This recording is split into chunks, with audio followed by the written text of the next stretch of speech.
It's 2 minutes early before hard start, and the silence means that we are all of an accord. We have an understanding as to what lay ahead of us. We have a grasp on what has come before, and we wait with bated breath for the other shoe to drop, for the wire holding Damocles' sword above our head to either unfurl and untwine or to hold resolute. We are comfortably in the waiting place. And as such, I'd like to say that this is officially, without a shadow of a doubt, the Coast After Dark second one-shot. A place of stones or pebbles. Mississippi means a lot of things to a lot of people. Very seldomly is it anything good. It is often a place where the rumors of ghost stories and the ghost of rumors combine, swirling into a miasma so rich, deep, and thick that it takes on its own character in every conversation, in every passerby, and in every moment between things. Over the last month, Mississippi has been prey, or specifically the Gulf coastal region of Mississippi has been prey to wars, rumors of wars, calamities, and chaos. Tonight has already been filled with the loss of life, limb, and in some cases liberty. The police have ratcheted up their attentions, combining with the county and state sheriffs to cordon off area after area in pursuit of the many perpetrators of murders, mischief, and mayhem. The neighborhood that swings into focus is unlike any other neighborhood anywhere else in the world, because neighborhoods in Mississippi stretch and sprawl. They unfurl themselves as if they have all of outside to contend with, and in most cases they do. Oftentimes a neighborhood in the coastal region or Mississippi as a whole would quantify the space where elsewise might be a village or a town, or God forbid some upstart who believes that their population centers is large enough and vibrant enough to call themselves a city. That same area, that same space, those same plots of land in Mississippi are in fact called neighborhoods. The homes are squat and short, built close to the ground, which is quite strange considering that Mississippi, especially the coastal region, is at and just below sea level. The red mud that most Mississippians take for granted and take some measure of pride in, assuring that crops don't grow as easily. However, those that do take root and seep into the soil outlast nearly every other attributive family member of their genus and species. The mud is a hard thing on not just the plants, but the animals, the people, and the kindred that feed on them. For various reasons, through natural and unnatural selection, the kindred find themselves in the neighborhood, in the area of darkness, in the center and eye of the storm. Crossing the boundary into and out of the neighborhood is a testament to their strength, their speed, their duplicity, and, well, for lack of a better word, their audacity.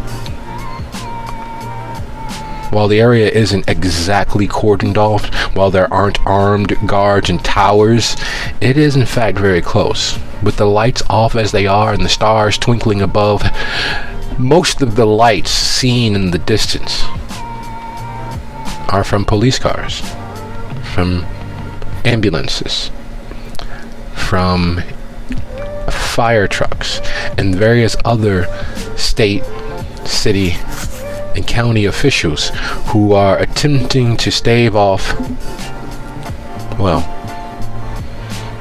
the dark.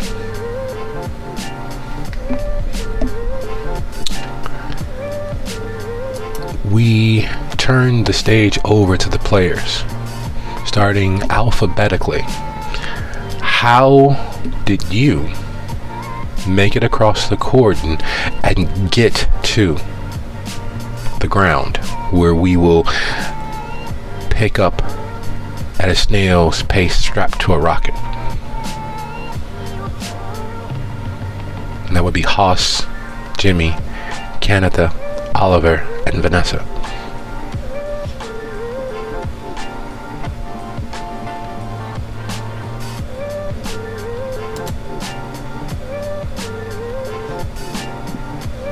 Haas, it's your girl.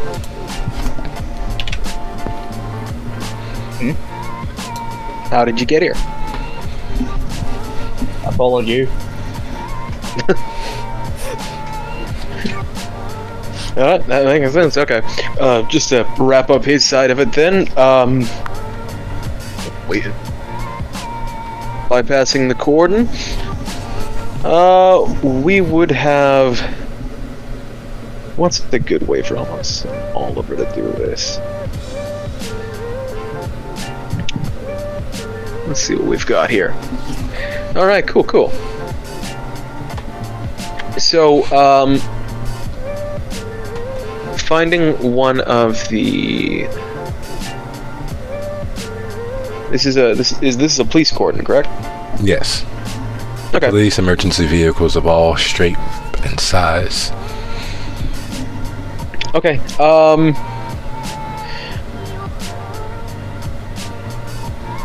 I think the easiest way for us to get in would be to...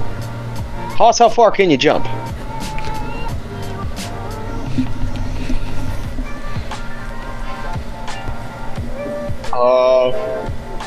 I can jump okay, I guess.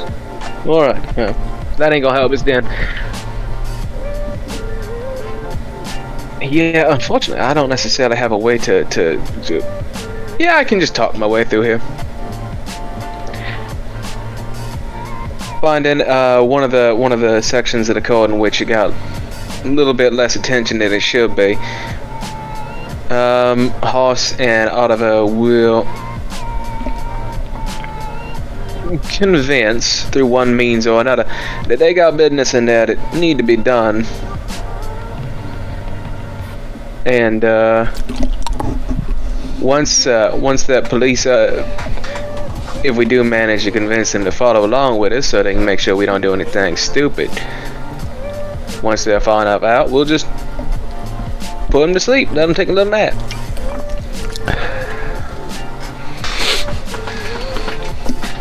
Okay. Jimmy. It's a wide city out there, and while it is always as enjoyable as possible spending time with Addie, the night calls. One of the many conversations that you would have had to drive that moment into close would have been her attesting.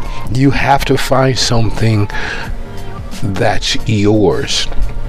Only by having something that you can hang on to can you ever stare down your beast. Can you ever fight back those darker impulses.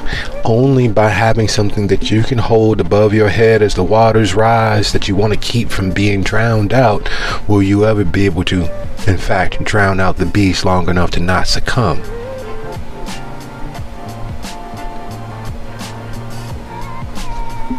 Well, I suppose to have gotten there would have been a rather long walk, so I imagine he was dropped off somewhere nearby or on location. Probably not if there's a police cordon, probably nearby. Excellent. And then probably make the rest of the way in on foot via obfuscate. Good deal.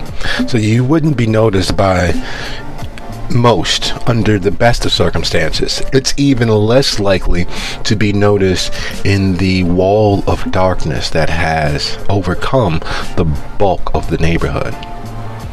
East of 25th Street, south of 34th Street, it is a black hole of attention. It is, without a shadow of a doubt, an oddity that does not normally occur. It is a beacon for all things curious, brave, and filled with daring. Kannitha.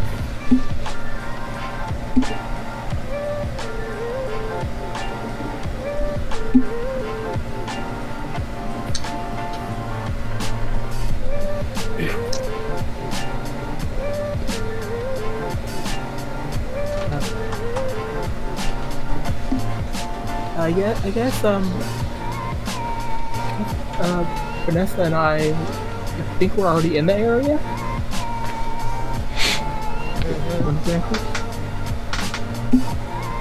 We are in the area. We're back at the Haven.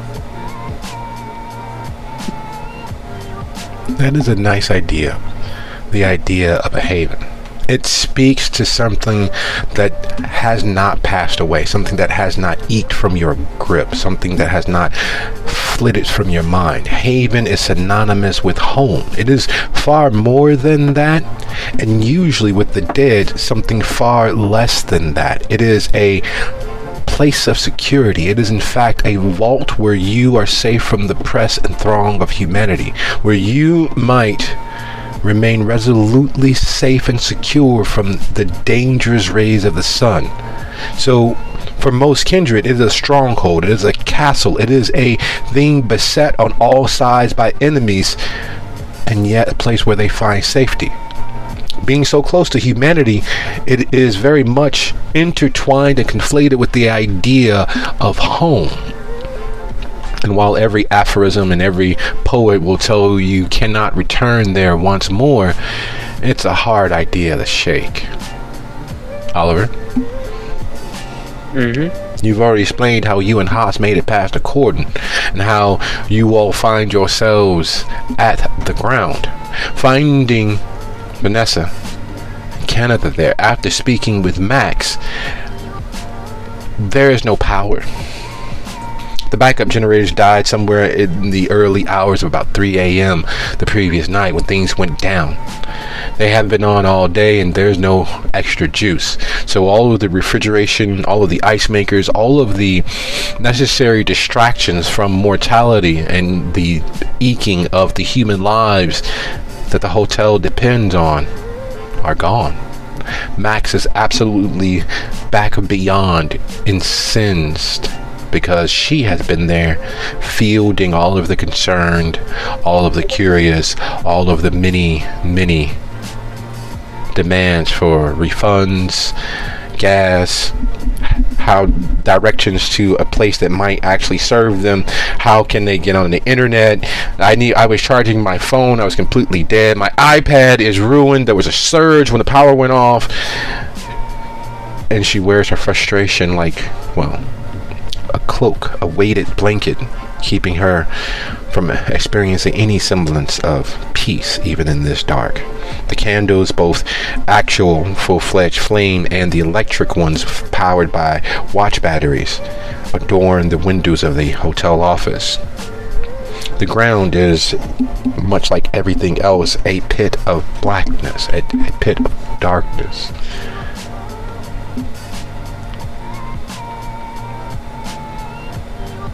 Okay, alright.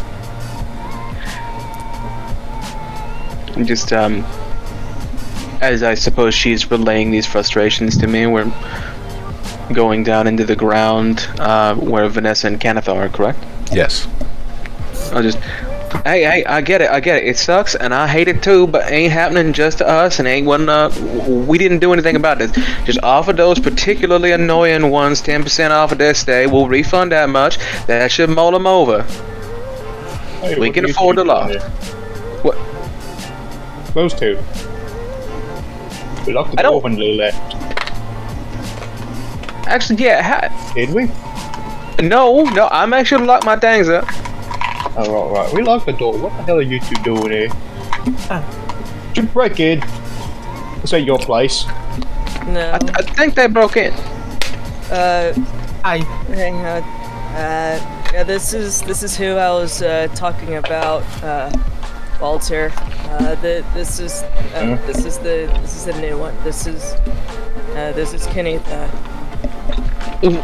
Vanessa, is that you?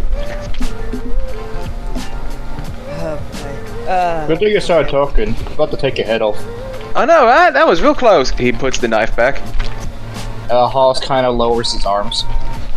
So, who the fuck is this? Vanessa takes her hood off, kind of showing the soft hairs that's on her face. Oh shit, you went full fucking. Alright, well that's interesting enough. But once again, who the fuck is this? I'm Kannitha. Lovely to meet you, Canada. And why are you here? Vanessa here, she carried me here after incident happened regarding her beasts. What did you do, Vanessa? So you remember the place that you recommended me to go to hunt after we got chased off by Tresia? Yeah. Hey, Max. You can just Trust you. You can take the night. I'll handle them once I'm done with this. Okay. Thank you. Just go relax. You ought to been through too much shit. Once she's out of the room, just kind of. Yeah. You mean the place where we getting reports of fucking massacre out of?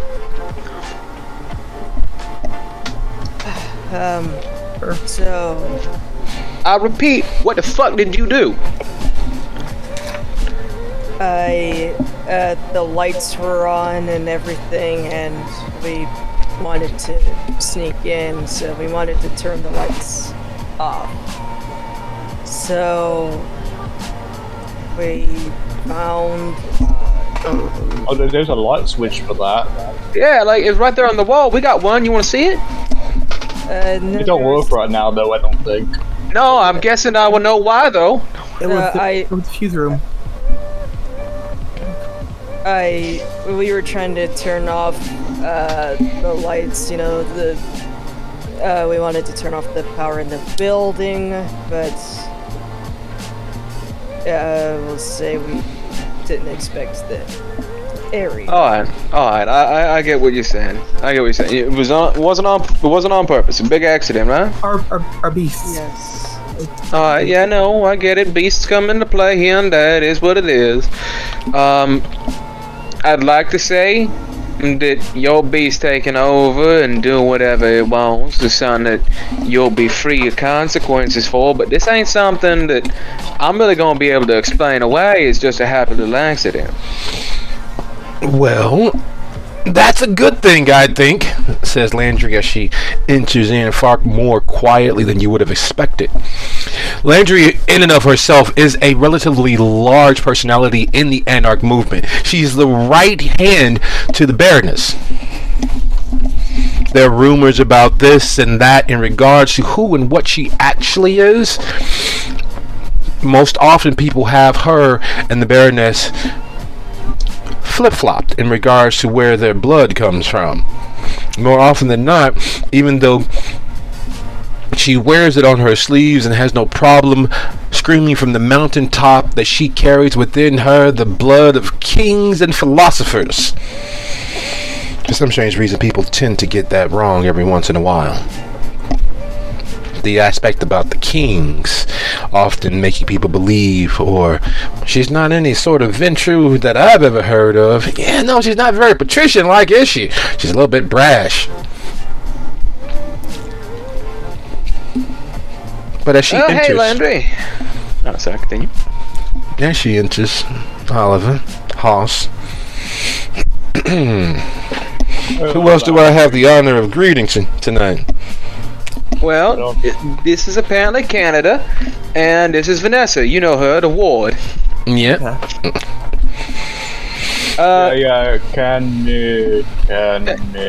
Vanessa, can you clarify whether or not this is like a who is she affiliated with? That's actually a good question. Yeah, who are you affiliated with? I told you once before, but that was a while ago and a lot of chaos ago, I assume. Hey, it's okay. Just apologies. I am Kannitha. I am part of Hikata. Oh, we got a Hikata. Wonderful. Yes. Well, Landry, this is Canada of the Hikata. Kannitha. I see. Now that is interesting indeed. Yeah. As for what she's doing in my abode, well, I'm sure we'll figure out soon. Is there anything else that you would like to say you're part of, Canada? 3 times and they didn't answer. I think it's news to speak. Hey, it's. Oh, come on, Hoss. Just quiet down for a moment. Let's let that girl speak a piece. Oh, no peace at all. Actually, at this point, we are very much on the cusp of an all-out war. Oh, whoa! Now this sounds interesting. Sorry, what? Oh, who do I need to punch in? Or call? Oh, from the sounds of it, potentially little Canada here. Let me go get my knives. Wait, See you in a moment. I don't think that's necessary. No, Hoss is actually just literally gonna go. So, which of your idea was it to blow up the power box?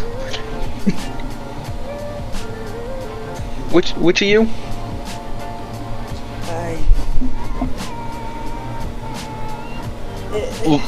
It was a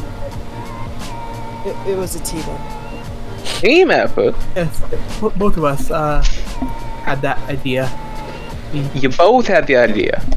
Well, the location was very well lit, and we had no warning that would be a problem. And both of us looked around to try to figure out something that would work. You all hear Drive and Twin B heading in your general direction. The stairs down aren't normally quieted or muffled with carpet or the like, so they're hard-soled boots and shoes coming down the steps sets off the warning alarm that you are no longer alone. While Landry was there was still the presence of you all being there alone. There was a little intimacy there, the dark helping to reinforce that. The added arrival of Drive and Twin B changes things precipitously. And what makes matters worse, as they enter, you see that Drive's eyes shine with a near radioactive yellow light. And Twin B's eyes are dead. They look as if you had a bright enough light, you'd see the veins and unused blood cells in his eyes staring out. Those of you in the know understand what that actually might be. And he says, "Holy shit, you was an ugly motherfucker." Well, I was gonna be polite not to say it. That's a bit rude. What the fuck? You were the Nosferatu from the Hey, Ebon Queen. Hoss, we got another intruder. You better hurry up with them knives. I'm trying to find him. It's really fucking dark in here. Yeah, you want Give me a minute. Vanessa, did you drag this one in here too? You're allowed clang. Wait, did I drag? Wait, what? I fell down the stairs. I don't know. All I hear is an extra fucking voice, and I don't recognize who the hell it's coming from. Him right there. Twin, are you serious? Is it a ghost? Is it a real person? No, he's right there. He looks like Silas, but not. I have a flashlight on my phone. That could be of help. I'll drop obfuscate so everyone can see me. Oh God! When did you crawl in here? How did you crawl in here? And I'll give a wave to Kannitha, being the only person in the room that I'm actually familiar with. Oh, Jimmy, right? That was your name? That's the one. Alright, so now I got a Canada and a Jimmy. Wonderful. Hey, you know, if y'all would like to take a seat or something, feel free to it. I'm just gonna find something to occupy my hands with while we speaking. Now, you were regaling us as to how the fuck you got in here and why the fuck you got in here? I found my knives. I'm Alright, going good. back up. Alright, see you in a minute. I mean, back in here in this room. And not you, him. Oh, Yeah, I mean, I was just out for a walk and heard a bit of a commotion going on. I thought I'd hop in and see what I could see. Well, welcome to the ground. My name is Oliver. There's no point in hiding it from you. Pleasure to meet you, Oliver. Yeah, pleasure to meet you again, Canada. Now, who? They said your name's Jimmy. Yep. All right, Jimmy. You just popped in here out of curiosity. Sure did. Okay, who are you affiliated with? Well, funny you say that. I'm with Kannitha's people. He gives a kind of side eye to Landry. You're Hikata too? Yeah. Well, fuck. Comes back in, and those of you who can see it, just on his hip is something like this, and the best way I can describe it to audio listeners is just a chef knife, but like a chef's knife holster. It is the fanny pack of serial killers. I don't know how else to describe this, so It's not pouch. knife pouch, yeah. And he has a big ass cleaver in his hands right now.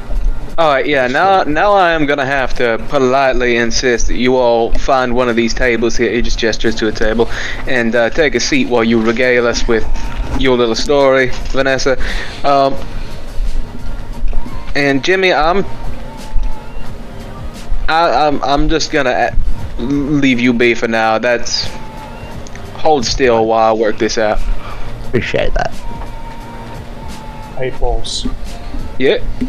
Does that guy kind of remind you of one of the guys in the Freak Show?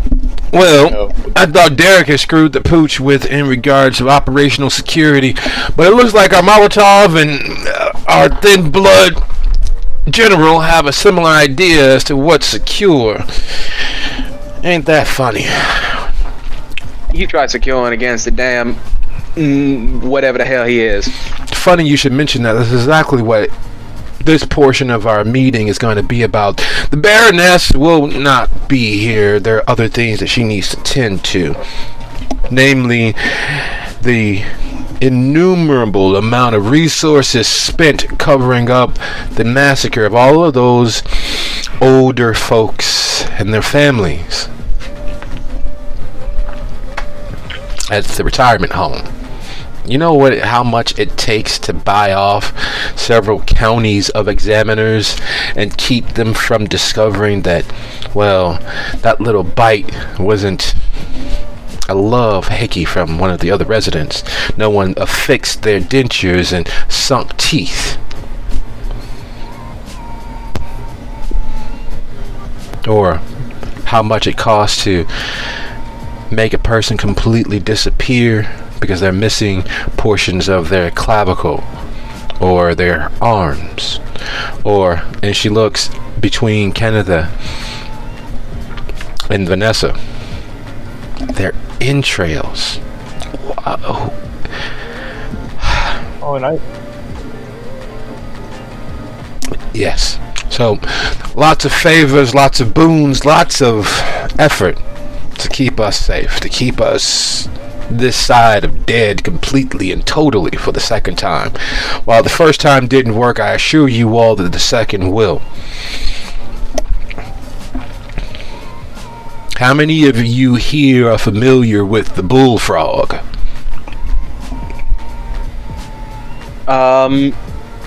Would Oliver and Haas be on the level? Actually, considering Haas's particular bullshit, yeah, would he? Yes. We talking real bullfrogs or? Oh, Well, yeah, I know that guy. He's even bigger and fatter than me. That's hard to do. That's hard to do indeed. He just he says he's that ugly he- like that son bitch. I've spent an evening hitting them with golf clubs. Just absent-mindedly fiddling with a tumbler while speaking. What was we his know name? about him. Bill. That was the guy from the freak show. He looks like Bill. Bill? Oh, Bill! Yeah, you Oh, remember come on him. now, that's rude. That's real rude to Bill. No, like in the teeth. In the tape? Oh, yeah, no, I can see it in the tape. Yeah. Bill really needed to brush his shit, didn't he? He needed to get some braces or something going on. I don't know. Bill really never sent the dentist, did he? I got no idea, really. I don't even know if Bill knew what a dentist was. Who's Bill? All right, He's Shimp, dead now. Curly, Mo, are we done? Because you all, and she literally points from one to the next, have a load of shit to repay even to get started, so that you all might survive past the several nights. There's an expectation that everybody takes care of their own shit, including given And the... we're gonna punish the people that caused all this issue and go clean it up. Well, see, therein lies the dilemma.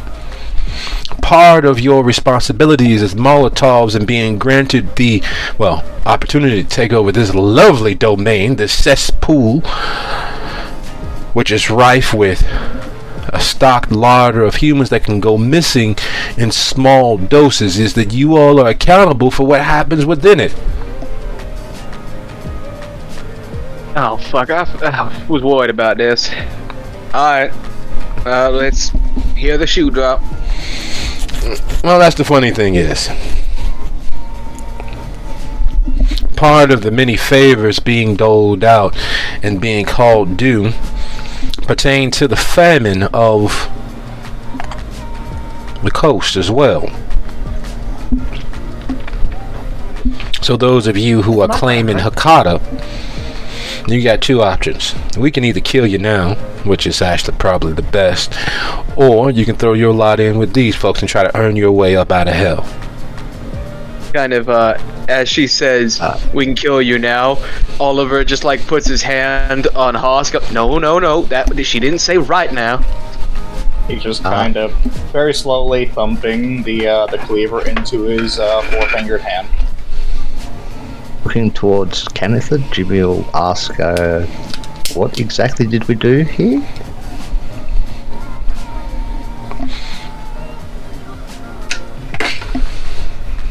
Screwed the pooch. That and then some. Nice, cute little poodle that was minding his own business. You all ran through as if it was part of some brothel, is what you've all done. You didn't just screw the pooch, you ruined it and all of its children, all in one fell swoop. Between the murder, which happened right over there on 34th, and clear as day and caught on several cameras, to the murder and massacre of all of the dead, combined with this lovely blackout, which is depriving the mortals and getting them all riled up. No water, no heat, no cooling, no ice for the ice maker, no lights to scare away the demons underneath the bed, compounded with the explosion that happened over in Beaufort's territory, with the police chase that left the car just this side of the line, causing us to get pulled in to what was happening over there. The dead police officers, the gas station explosion, the rumors and gossips about the horde of hungry dead that was shot right outside of a coffee shop. Zombies? He just kind of, as she continues down the list, has eventually stopped fiddling with the tumbler and just kind of like looking slack-jawed over towards the two Hikata members like, what the hell is wrong with you people? Haas is no longer slack-jawed. He is just kind of nearly gritting his teeth in anxiety. Kenneth is rocking back and forth. I don't think we did all of that. Yeah, I wasn't there for that. I'm new. You was granted protection by Mapater.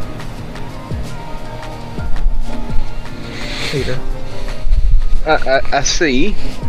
Well, unfortunate as it is, I'm pretty sure we've already set the tone for this particular engagement of suffering for your acquaintances. There is, in fact, that. So, I hate to put you all on the spot. No, who am I kidding? I really actually enjoy this part. This is the fun part, everybody. Pay very, very careful and close attention. Your mission, should you choose to accept it, you all need to find an audience with the bullfrog and drag him out of his armored estate so that he might be press ganged into helping mitigate the bulk of this. That's the cost of your continued existence, to see if there might be mercy ahead for you all. Now, I know you all think that just because I am here alone with just Drive and Twin B, that everything is easy. It's a tactical advantage in your favor. You all wonder why we wanted to meet here to begin with? No, no one's curious. Here. No, to be perfectly honest, it's my house, and Yeah. I ain't gonna attack you. Wasn't crossing my mind. Oh, but it should. Now I'm regretting it. You probably should, though that would end very poorly for each of you. But the reason why this location was selected is, unlike Bliss, unlike several of the other safe houses, well, the city already has marked this place for condemnation. It is being held on by all of your efforts to reinvigorate the neighborhood and the many favors that the Barons already have at stake to keep this place up and operational. The previous firebrands who owned this domain, well, they were a bit of troublemakers. They were engaged in all sorts of illicit and illegal activities that brought attention and a certain level of acclaim. The wrong sort of acclaim. The city is a hair's breadth from just condemning this place, so it would be very easy to ensure that the power being out and the gas leaking as it is, you all smell that, right? That this place would fall in on itself. And yes, there were casualties, but a gas leak is far easier to explain than ambulatory corpses. This place also has the lovely benefit of already being underneath ground, with only 2 ways up and out of here.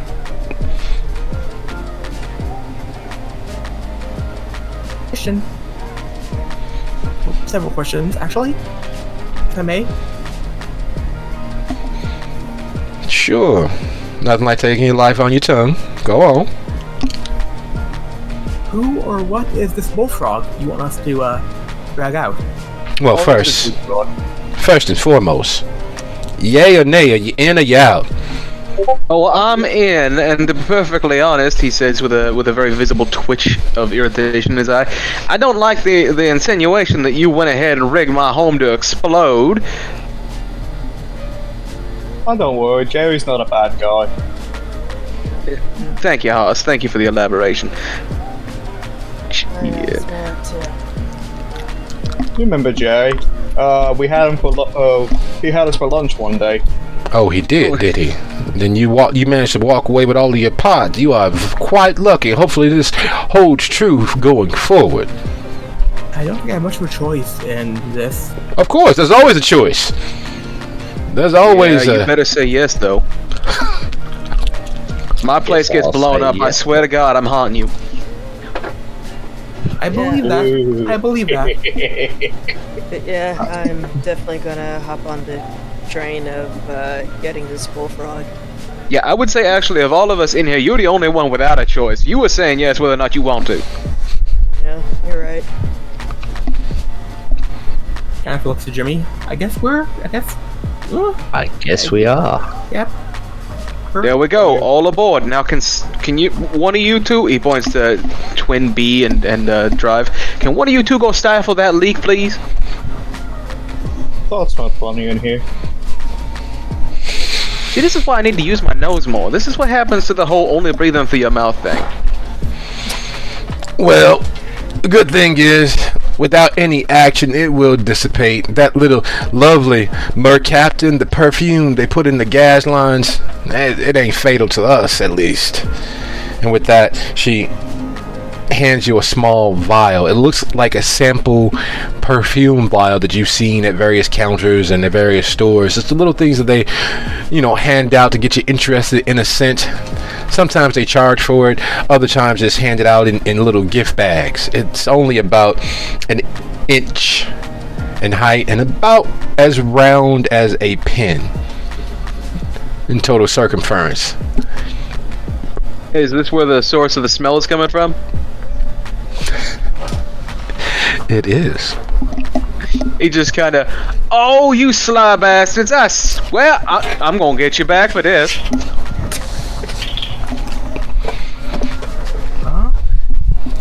All right. Well, he just kind of tosses it behind him. Oh, where is the bullfrog hanging out these days? That's the beauty of it all. As always, the bullfrog is hanging out and associating with their own company. Bullfrog? Yes, the Callaway estate. It is over on Spring and Shore Drive. That entire quarter-mile area being owned by the Callaways going back 7-8 generations. They're one of the only families that fought with the Confederacy that managed to maintain all of their property after the war. I see. They own the vast bulk of everything from North Long Beach all the way up to 28th. Their hands as a family involved in everything from Bradley's all the way down to the inn at Long Beach. They have servants, because they don't consider anyone else their equal, spread throughout the municipality. The powers that be, from the prince down to the street sweepers. The Callaways have embedded themselves into the very fabric of the coast, and they have done for years. Many of their resources we couldn't possibly touch without their assistance. So the bullfrog, Hooke, Crook, and every way in between must come and bend the knee to the Baroness so that we might proceed, keeping the rest of us safe from those pesky hunters that are never too far. The rumors are that no matter where you are as a kindred throughout the course of your night, you're no more than a quarter mile from a hunter cell.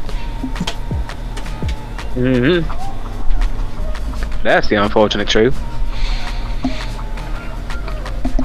So, you all will get to the Callaway Manor. You will get an appointment with the bullfrog. You will either socially or by force abscond with the bullfrog and drag him before the Baroness. Doing so will ameliorate the very real need for each of you all to be, biting a little pavement come sunrise.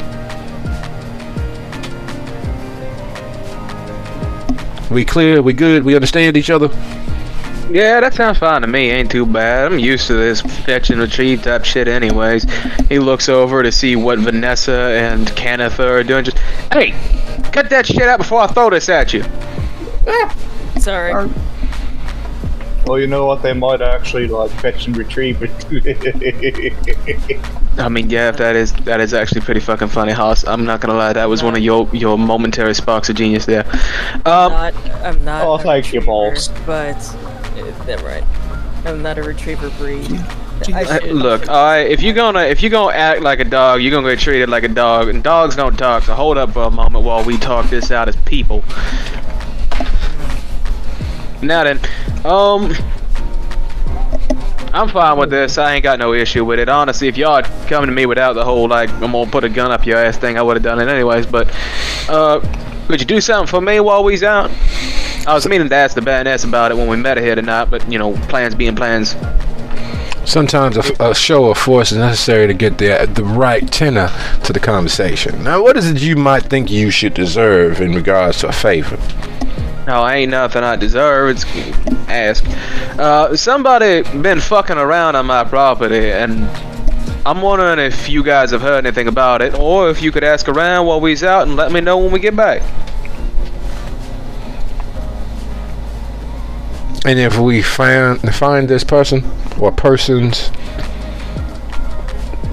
Well then, we'll call it an exchange of a favor for a favor. How about that? see, that sounds all nice, neat, and square, but that ain't the way that I like to do business. You should know this by now. I need you to say it. I need you to say it. We both know from the older ways of doing things what needs to be done. If someone happened to be poaching on your domain, we know what needs to happen. You need to make an example of them. You need to show strength. But you also need to be smart enough to show just enough mercy. There's a chance that you could pay for what you've stolen. Setting a value forth for those who get caught. Setting the opportunity for them to barter their services, the strength of their arms to your own ends. And for that, I need you to say, you'd like the right, exercising your responsibility as owner of this domain. I need you to say that you want them brought before you so that you might exercise what is in your best interest. I need you to say it. No beating around the bush. We got witnesses of your court. After all, they are in your building, in your domain. I need you to say it. I need you to be the boss that I've heard so much about. Alright. I get it. You find this piece of shit been poaching on my property, bring him to me, and I'll treat him like every good thief gets treated. Either they give me a pound of flesh, or they give me something equal in exchange for what they took. Speaking of which, we might need to bring some Mexican or Chinese to the bullfrog. We can pick one of those up on the way. No, whoever this is, if they refuse to cooperate, I will do what needs to be done, and they will never see the light of the moon again. But, as you said, I ain't stupid. Or at least this will be hope. If I can make a profit off them, I will. Excellent. Now, if it's more than one, she looks at Kannitha and Vanessa.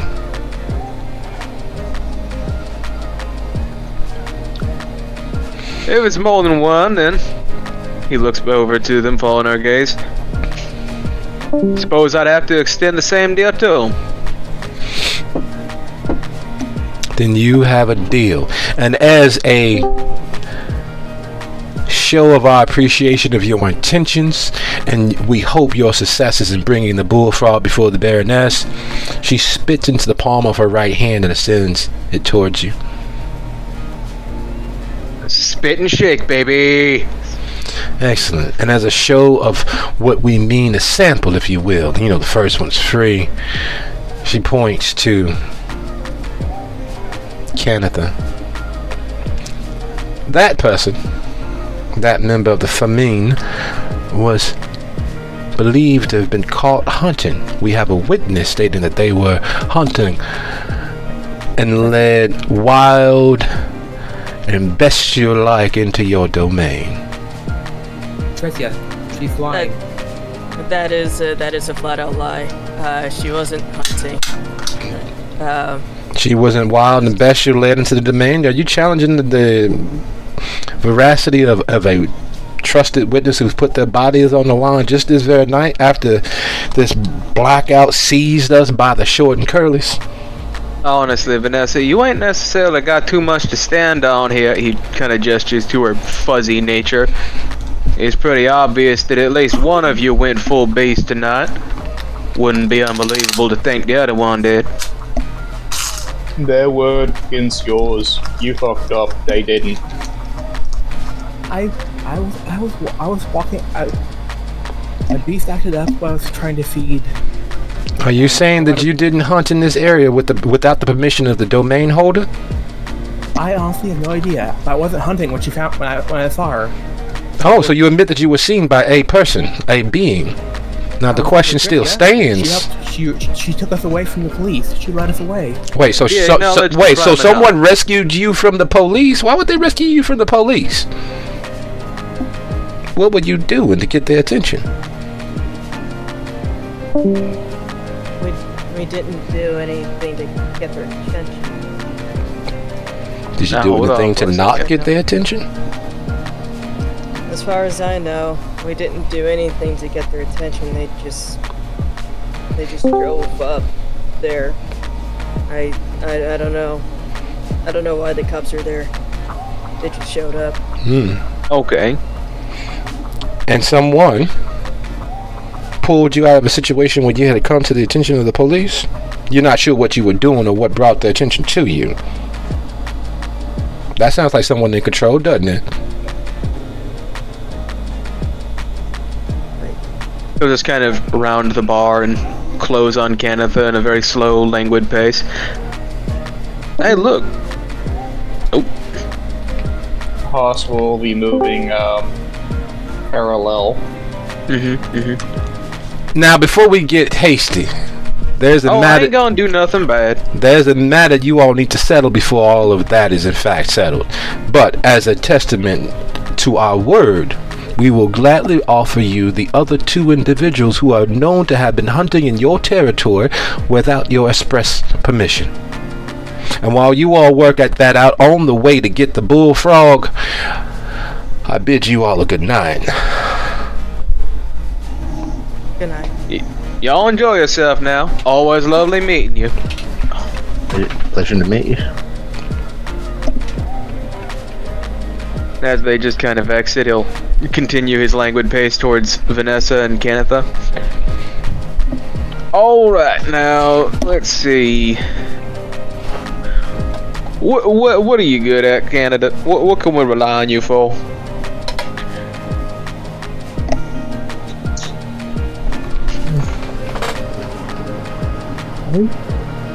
Haas is literally behind Kannitha, putting his free hand on her shoulder. Her shoulder. You got a voice? Well, look, we ain't gonna hurt you. You ain't gonna be scared of nothing anymore. So long as we get this job done and you cooperative, we're all good to go, ain't we? Haas just kind of gives Boss a look of like, we don't. No, we're good to go. We're gonna cooperate and be nice with each other, aren't we, Kannitha? I'm a forensic physician. I specialize in looking at dead bodies, looking at cause of death, as well as I've also done some work covering wounds. All right, so you specialize in corpses, right? Oh, I do too. Yeah, look at that. You two got something in common. We're getting to know each other already. That's cool. Now you, points over to Jimmy, what do you do? Me? I break into random places out of curiosity. Mate, I wandered in at perhaps the worst time I could have. It's the best time for me. Well, I've never been over this way of the city, so don't look at me for hunting on your territory or whatever you want to ain't call nothing it. like that, friend. I'm just asking what you do. Me? I don't do a whole lot. I try to keep to myself. Alright, what can I rely on you for tonight? Because tonight, we're all going to be relying on each other to get this done, so all of us mutually make it out of here alive. So, Jimmy. Well, who is this bullfrog? Or do you know anything bullfrog, about big him? man, eats a lot of people, got a lot of power. You might say he is the corpulent one. Really famous and what's the word for fancy kidnapping? Yeah, he's like Kane's version of the Pillsbury Doughboy. Oh. Yeah, real nice guy. Really lovely man. Well, I have a bit of a knack for not being seen, so As we noticed. I suppose he does too. He's real good at you that. might have something going on there. Alright, well, if you just go ahead and shadow along beside us, And what are you saying, House? I said he's real good at that too, but not really. You can't see him if he doesn't leave the house. That's true. That's true. Oh no, you follow along behind us. You ghost and you keep your eyes out. You see anything not spiffy, you let us know. All right? Keep on whisper real close to the ear. But I will say this, Jimmy, and I will make you cautious and aware of this. If you decide that at any point in this you're gonna try and take your time to skedaddle before the job's done, I ain't gonna be the one coming after you. Who's coming after you is gonna be a lot worse than me. I'll take that under consideration. Good, good. Well then. So we got a corpse specialist, and we got Spooky Man 5000. Yeah, we got ourselves a little A-team here, don't we? And now we just need to put one of you in a wheelchair. Well then. Vanessa shakes her head. I suppose we best get on with the get on, eh? Oh, that was a joke. Alright. Vanessa. Hoss, don't do that to me. As he was about to slam a fist in the Kannitha's spine. Whoa, whoa, whoa! I'm like, you need to stop taking my words literally, boy. It's like, no. She's been through enough. It doesn't take much. I can't fucking help you. You break my back. All right.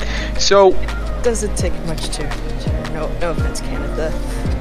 It doesn't take much. Just don't do it, please. all right. Well, that aside, let's get up and get going. We know where he's at. We're gonna have to pick up a party favor along the way. And wait, Hoss, do you remember whether or not he likes him still beating when he gets him? He does. He thinks it's funny. All right. So we're gonna have to invite somebody on a road trip. It's easy. Yeah, it's gonna be real easy. Got rope in the truck. Yeah, let's not do it anywhere right here though, because I think that we get in big fucking trouble. We try and nab somebody right now. Let's do it a county over on our way, eh? Now then, up to everybody on your shoes. Vanessa gets up and nearly falls over. Oh, you got them fucked up legs, don't you? Guess you get in the wheelchair. Wow. I'm on then. Hey, Hoss, can you pick this one up? I ain't got time to hold a hand. He's already doing it, and she's over his shoulder. There we go. I can still. He's yeah, you ain't proving it, sir. Canada, Jimmy, come along. We're just getting out of here. Now, we'll say the truck only has 2 seats, so most of you gonna be sitting in the trunk. Yeah, I hope you're flexible. If not, we can help. I've been in trunks before. It's open top. Well, my legs got shorter. But yeah, I should be able to fit in. I'm not that big of a person anyways. It's okay, girl. You'll be fine. Now then, and he'll just make his way out the entrance to the alley, noticing this time that the door was broken off. You fucking kidding me? Well, I ain't got time for that. We'll deal with it when we get home. Mm-hmm. Half that fucking door's going in your chest, girl.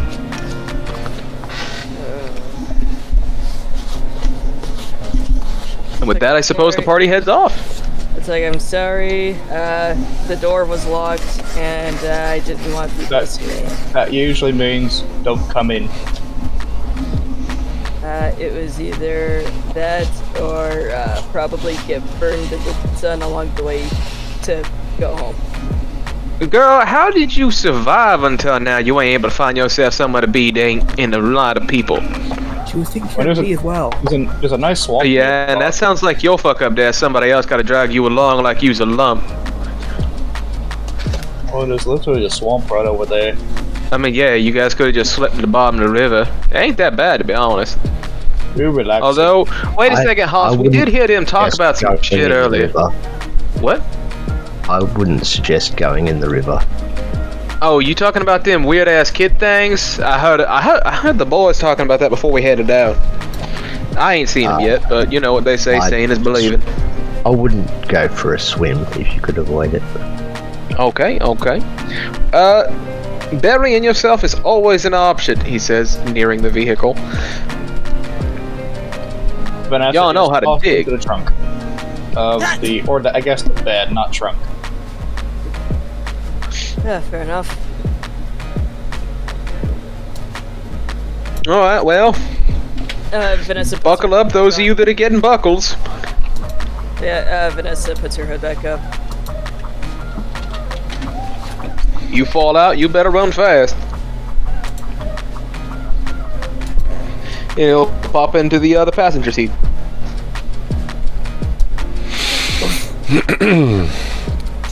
There is a truism that no matter how far you go, no matter how long you drive, that getting from anywhere on the coast only takes as long as it is most frustrating. It's not a very long travel to most places actually on the coast. It is, in fact, relatively easy. The last known address, no matter whether you take the long way or the short way, whether you shoot up to the 10 and down County Farm Road, or whether you go south toward the 90 and take that on in, is only at the outside just long enough to be frustrating. Shortest, most easiest path, staying to the streets, taking 28th over, would only be about 17 minutes, but otherwise everything else is just under 30 minutes and just longer than 15. Right in that uncomfortable place of, are we there yet? To have run through the mind several hundred times.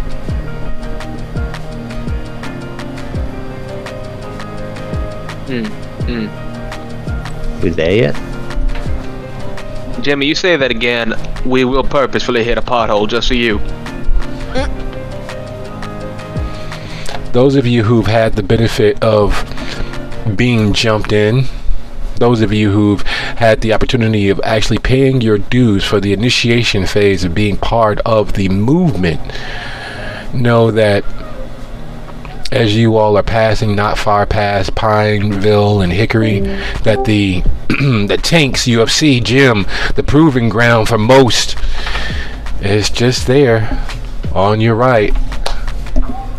Just there. The place where every anarch worth their salt has had to prove themselves mano a mano versus one or more thin bloods who are willing to not only bleed for the cause but die for it. Hey, Hoss, hold up a second. I think I know where we can get an easy volunteer. Alright, just give me a moment. I'm gonna go see a man about a dog. Alright. He pops out the car and starts heading over towards the gym.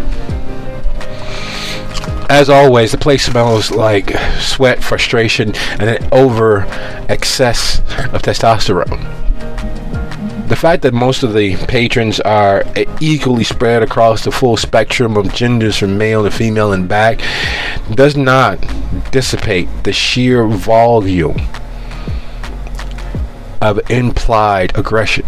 The moment you step into the door, there's only one or two faces that were around when Hoss and Boss made their grand unveiling for the Anarchs, once they put down in blood that they were here to stay and were willing to take part in the movement.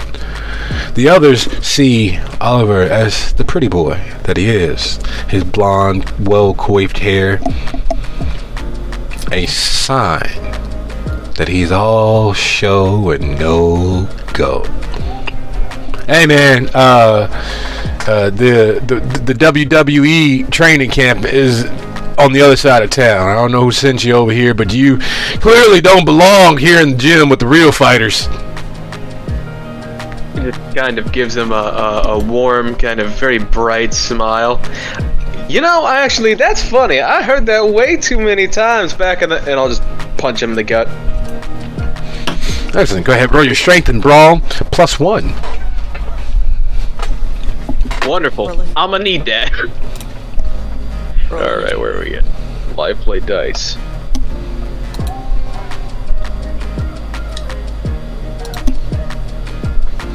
Oh.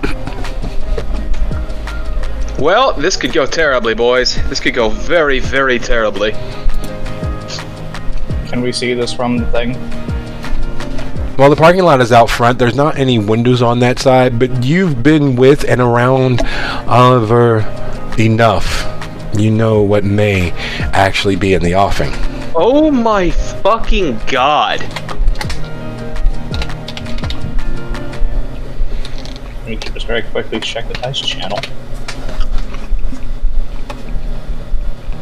The dice bot does not love Oliver at all. What in the That's an unfortunate roll. That is an unfortunate Wow. roll. Thankfully, not a single one amongst them. Otherwise, this would have been terrible. Yeah, but oh my goodness. Oh, There is a often trotted out truism. Just because you're paranoid doesn't mean that they are not out to get you. Oliver speaks the language of the rough and tumble. He knows that there must be a show of dominance. He knows that he must seize control before any of his momentum is stolen. Unfortunately, speaking the language, being bilingual, or trilingual as the case may be in several cases, is not the same as being a naturally born member of the native tongue.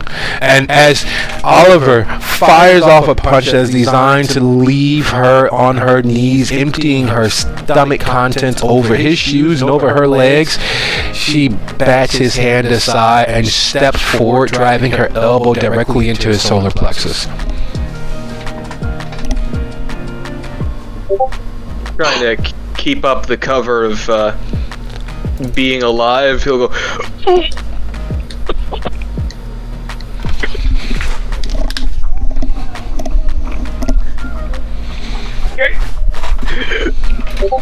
I deserve that. Damn right you did. Like I said, WWE's on the other side of town. That's nice and all, but can one of y'all show me to somebody that been down to Bliss recently? You mean Derek? This is his night off. He called earlier. What the fuck do you know what I'm doing with Derek, man? And with that, she lifts you up by the lapels of your shirt. Her intention's clear. Not only is she trying to maintain her dominance, she's also trying to hide various suspicions. Now, here's the question. Being this close, it would be impossible for her to not notice. Did Oliver rouse the blood to seem human? That's partially the reason why he's at Hunger 5 right now. Which is a terrible fucking sign. Wait. Oh man. Mm-hmm. So that's what it was for.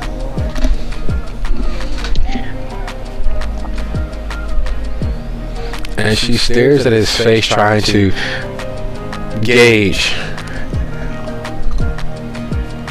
Somebody down at Bliss. Who's Derek's boyfriend? You mean that dumbass went through a lot of trouble recently? I need a name, jackass. Otherwise, I'm gonna put your face into that wall until I get tired. Alright, give me a moment. You don't have to fucking... Sergey! Which is really ironic given his leanings.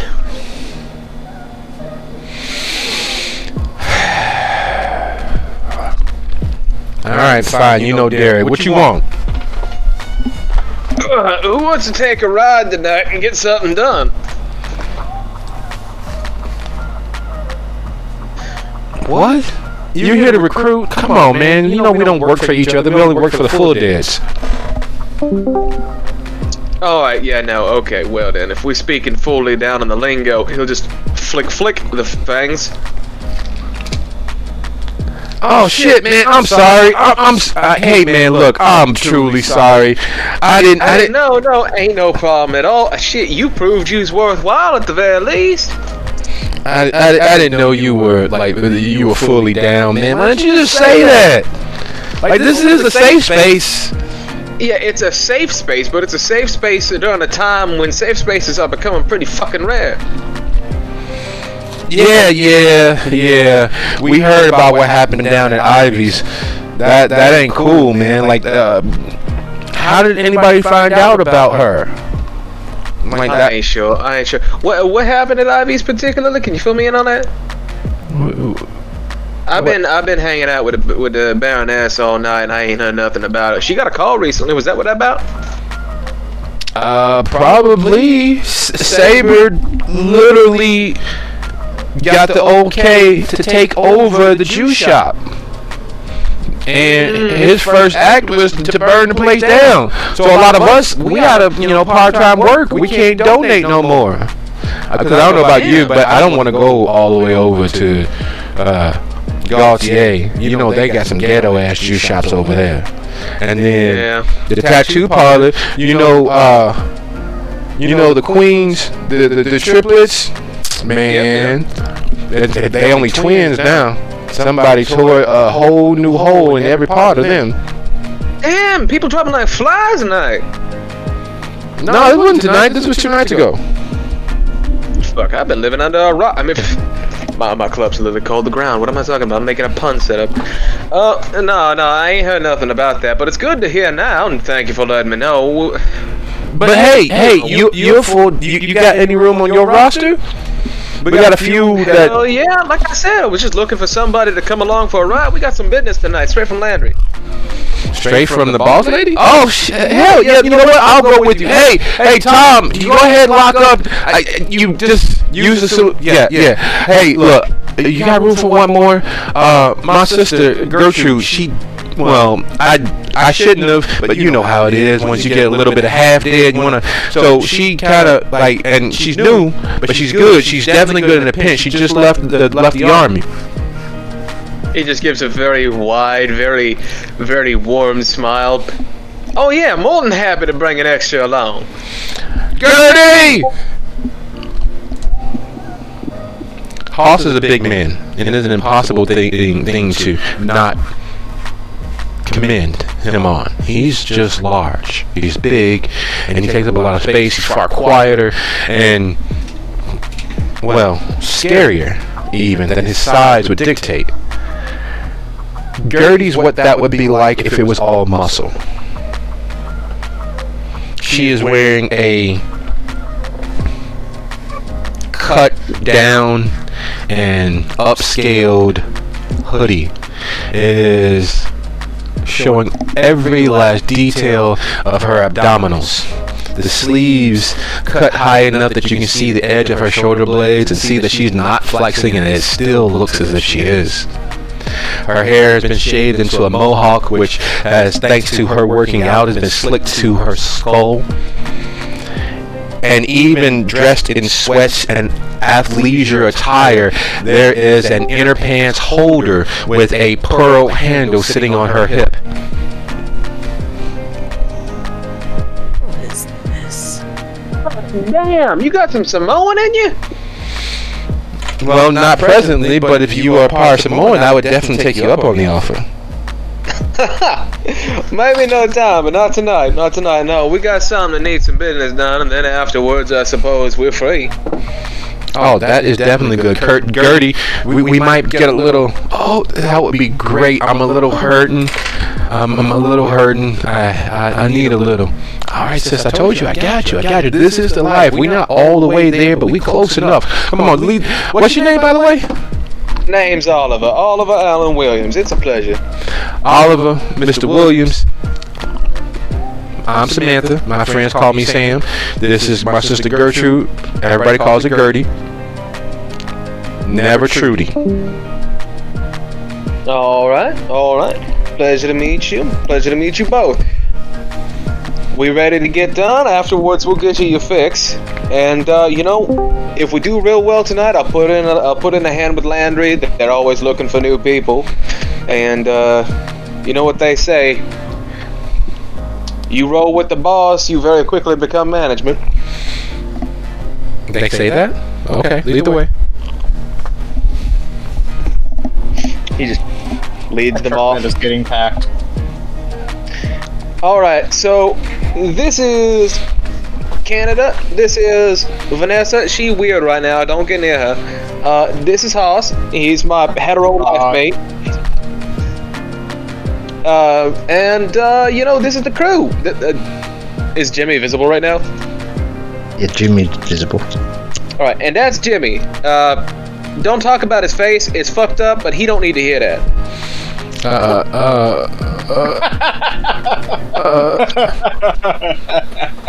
Jimmy will just give a friendly wink. Looking between Jimmy and Vanessa, the shock is apparent. It's weird how people have their threshold as to what pushes them over the edge. One alone, being dead, all of those things they could swallow down.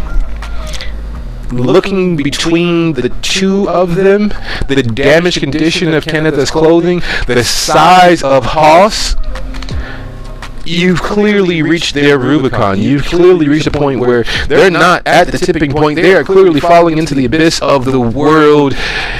It's far worse than just dying.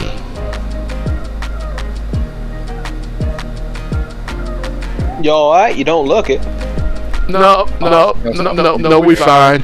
Gertie pushes her sister forward, and in the same motion as she nudges Sam closer to getting into the car, she turns, and you can tell she's heaving, but nothing comes out. You can hear the muscles in her throat contracting as she swallows a mass of it back down to keep from offending.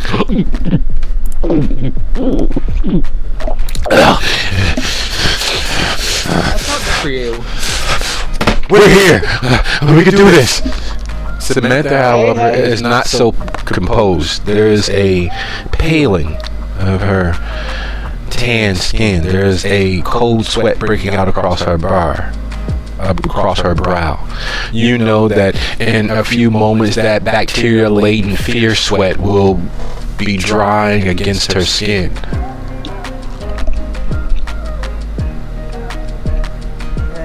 You're up for this? They is. Yeah. I can do this. Vanessa, Here, he pulls out a handkerchief from his vest. Yeah, use this, dry yourself off. Don't worry about it. They're weirdos, but they ain't all of us, trust me. Climbing in, Samantha tries to squeeze as close to Kannitha, even as damaged as they are. There is a solidarity of Pacific Islanders and the appearance that Kannitha has. Her tan skin and life not seeming quite as dead in the moment, and there's clearly some Asiatic features to her, and while there's not much in the face of things, a dead member of a related community is much better than sitting between a werewolf and a burn victim, which leaves the space closer and between Vanessa and Jimmy for Gertie, who climbs in, squeezes in with a relatively demure, excuse me, and wiggles as she sits. She doesn't man-spread, taking up space, but you can tell that's exactly what's happening, but simply because of the sheer volume of her thighs. Alright, everybody, get nice, get acquainted. We got a little bit of a ride ahead of ourselves, and we gonna meet the big man. I thought the Baron was a lady. Quiet, Gertie. No. Don't embarrass me. Different kind of big. So we gotta be picking up some food on the way there, or are we just going there?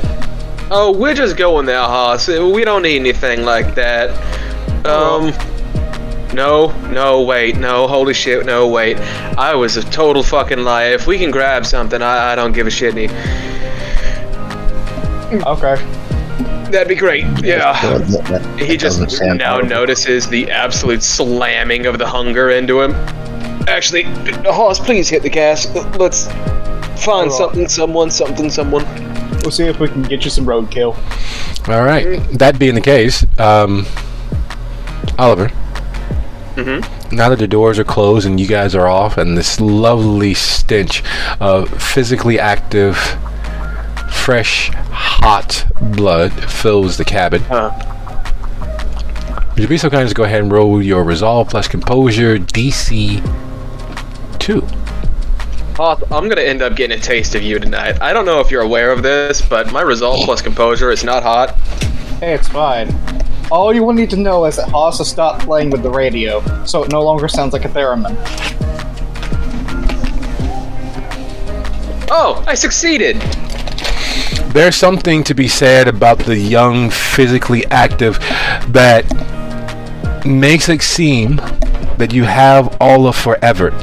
And being in such a confined space with all the dead around you, the stench of them clearly having been physically active and working out this evening fills the car with all of those lovely pheromones. The pheromones let you know that they are hot and ready and willing to provide you with every ounce that you might need to satiate your wants and your beast's need. And it's literally less than an arm's length from you. Yeah, you have to crawl over, squeeze in between Kannitha and past Vanessa and maybe push Jimmy completely against the window, but it's very, very doable right in this moment. And those two sources, like the often overused moth towards a flame, they're sitting there teasing you, titillating you. You know that even though you are not looking in the rearview mirror, if you were to look at the rearview mirror, they'd be gesticulating and waving you forward as if they were sirens of old. Their sheer presence, even as dead as they claim to be, being the water-blooded, the thin-blooded, is still close enough to alive to be your prey. You're not sure how you wrestle that need down, but you do. You're not sure how you stave off the urge to crawl over the back seat and bury yourself inside everything that is even remotely living about them, but you do. Just kind of grabbing the oh shit bar on the window. And pressing himself into as far away from the small open back slot window that separates the truck bed from the cab, in order to, I guess, try and fight off the aroma or get away from it as hard as he can. Oliver is going to sit here white-knuckled and shaking the entire ride. Does anyone have a wits of 2 or higher? Yes. You said, yes. Wits 2 or higher, yes.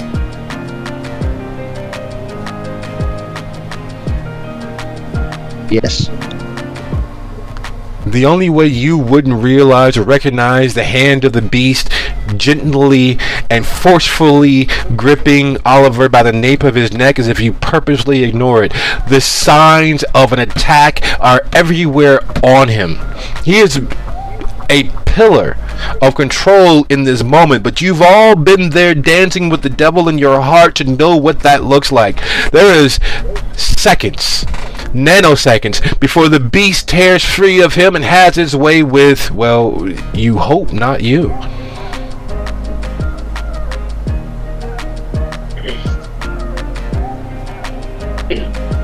Us, buddy. Care to lend a hand? Roadkill. We'll get you some roadkill real quick. Alright, strip on the gas, please. I'm going as fast as this thing can go. There's a very real question, Haas.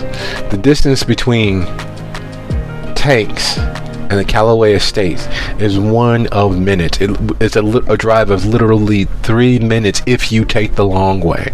No one really uses Hickory, so that's almost a fair straight shot. Hickory ends on Beat Line and merges right into Spring, which means no matter which way you go, whether it's Pineville straight over to Beat Line or Hickory down to Beatline to Spring Drive, you would be there at the longest in about 3 minutes. In between there, especially up and down Beatline, there's Basil's, there's Yeti's, there's Captain Joe's, there's even a Papa John's, which was all the rage when it first opened right there on Pineville and Beatline. Can you believe it? We done got us a Papa John's. We ain't no more having to go all the way over to Pascagoula to the Domino's or the Little Caesars anymore. People actually held a full block party when it opened.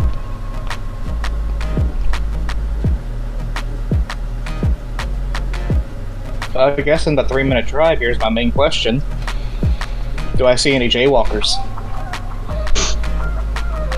I wasn't kidding.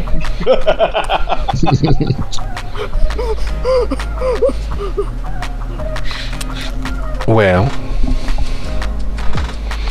do me a favor. Would you be so kind as to roll 1d10? Yes, sir. That'd be one at the base. A 9. Oh. All right. Nice little, line of... I'm not gonna say it. So instead of taking Hickory north and down and around so that you cross Beatline, you stayed on Pineville because you know you would be passing by Live Oak over there, somewhere between where you are, between Hickory and Forest. There's a church, and you know, Saturday nights on the coast, the churches are the place to meet because yes, there was Friday's fish fry, but usually there are movie nights and prayer groups and all sorts of comings and goings. And as Live Oak is the resident neighborhood church, you get everyone from up and down Evergreen all the way far over as YMCA Lane, all the way maybe even as far as Mitchell. Churches are big things. They are social fellowships that support the community and the people that live in them. And as expected, there are cars in the parking lot. There are lots and lots of cars, lots and lots of people taking the chance of jaywalking across Pineville from southern parts there, down Parkwood Drive, down Forest. And as you are slowing just enough to catch a sight and understanding as to what's happening, would you be so kind as to go ahead and roll your dexterity and drive and tell me how many successes you get? Before he does the act, he's just gonna say through the little back window thing, "Get ready to catch this guy, or..." You said Dex plus drive? What? Yep. Can I rouse for this? Sure. Okay. Still hunger 0, let's go. You lucky fucker. Wow. Alright, so it's gonna be 2, 4, that'd be 5 dice. DC? As high as you possibly can. Okay.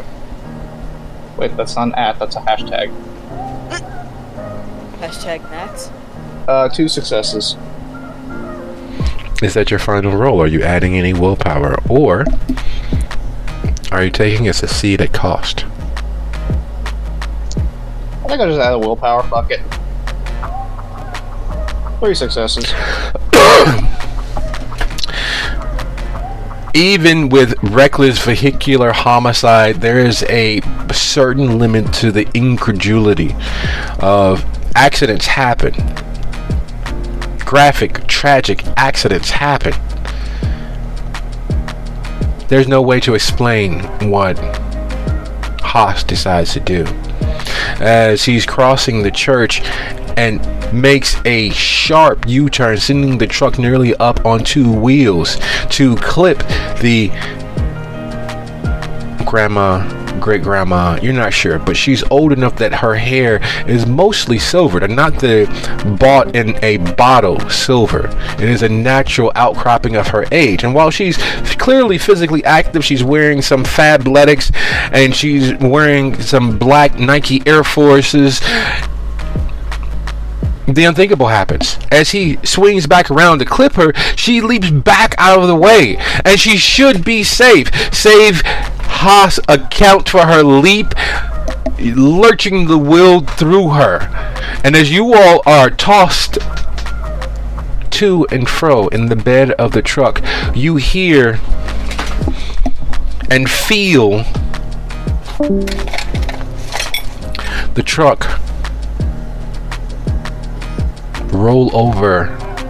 You hope it's just her legs, but how large that hump is, you know that it's not just one, it's at least both. And the scream and yowling of pain erupting from outside is enough to cause even your dead blood to curdle. Lord help me! And backing over her real quick.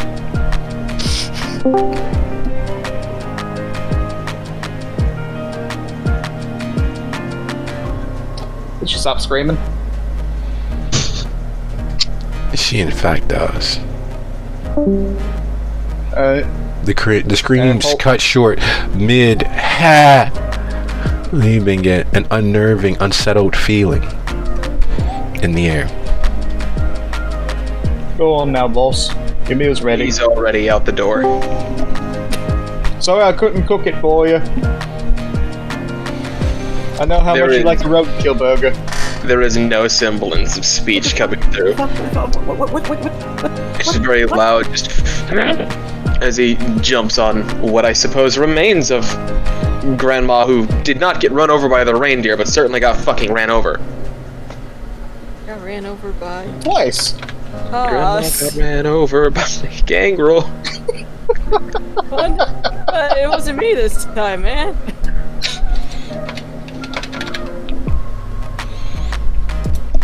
What the hell is wrong with you? What? He's hungry. This is the fastest way to get him food.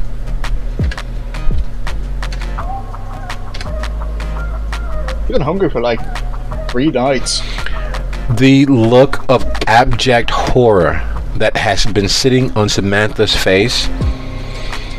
You're not sure how it's possible for a person that is scared enough that their heart should stop. Luckily for them, they are in fact already dead.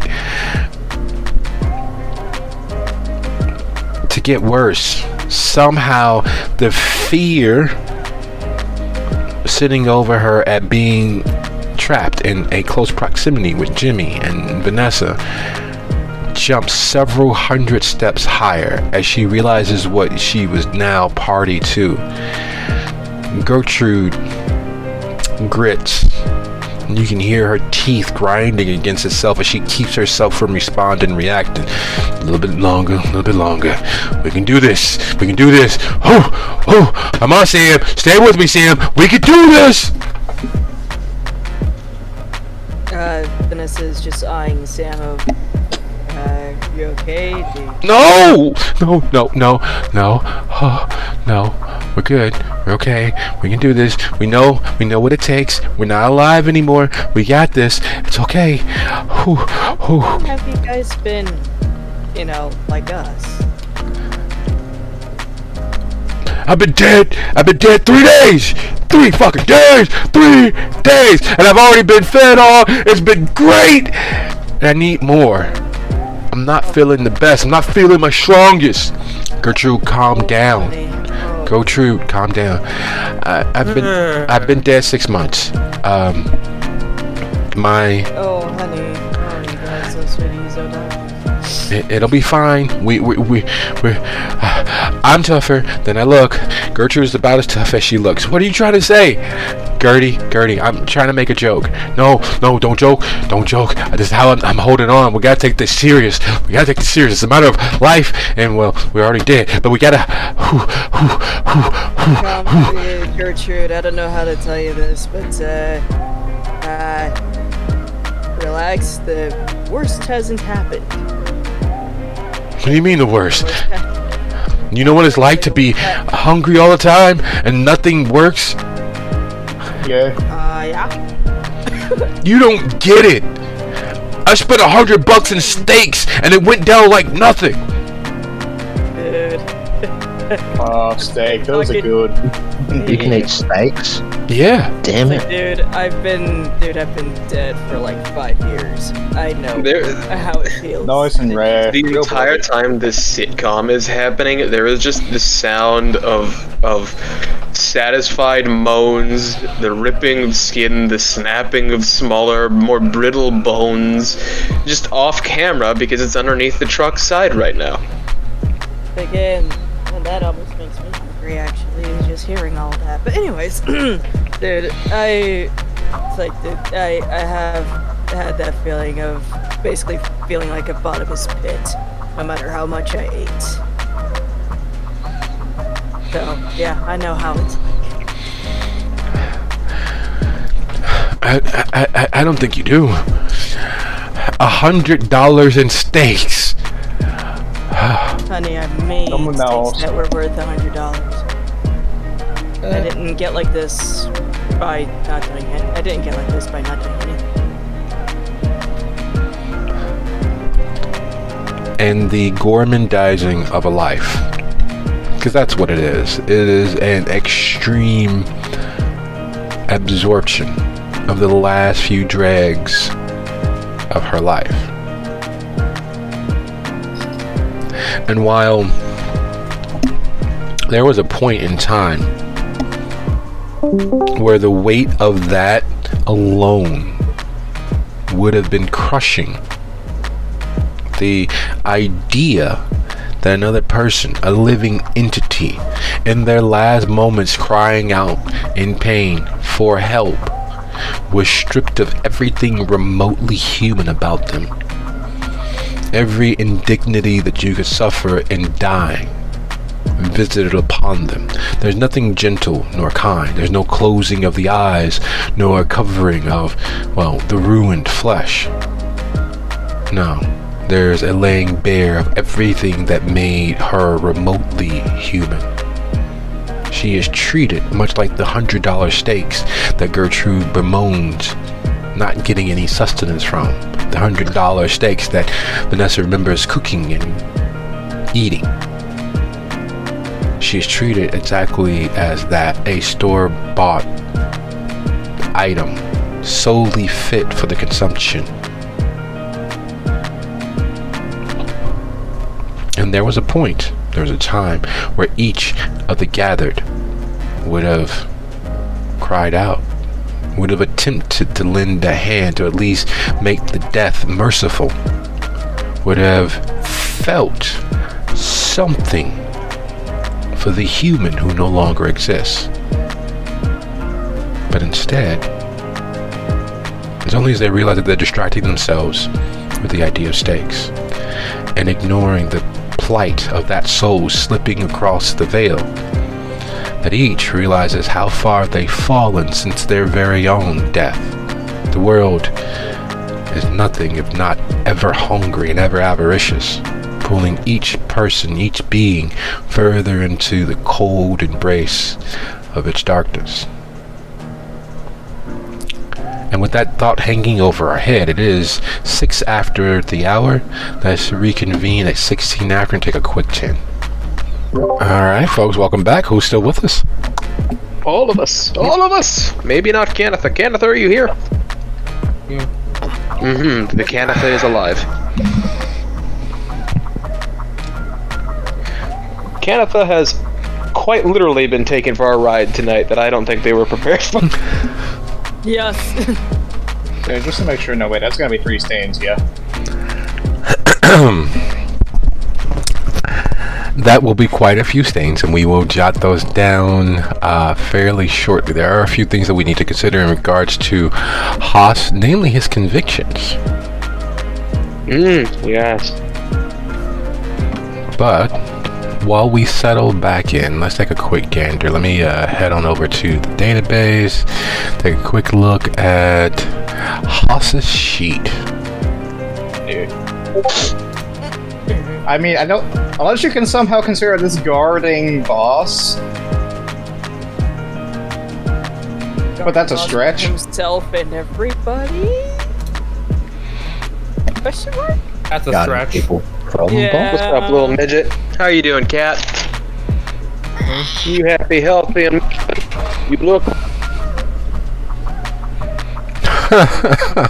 Softly hug your cat. That poor thing's been through that.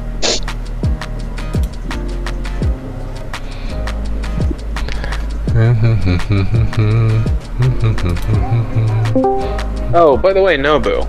As far as I'm aware, that purchase went off without a hitch, so I'm a happy boy. Excellent. Alright, Haas, I'm going to send you something.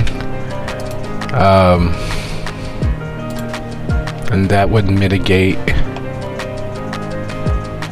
But yeah, so here, let me send that to you. Meow, meow, meow. And Thanks to that as I'm watching this cat video. alright. Now with that, Wait, you really would count that one? yep. Huh. Alright then. So, one stain? We'll see if we can get you some more. I hope so. Dang. You know my goal with this character. Yes, death comes for us all, but I'm not sure he's deserved that reward just yet. That's not death. You haven't earned it. You haven't earned. I mean, it will be death, homie. I love you. I love you. Someone. But if you go full white right fucking next to me, I'm gonna put you down. You can try. I can fucking try.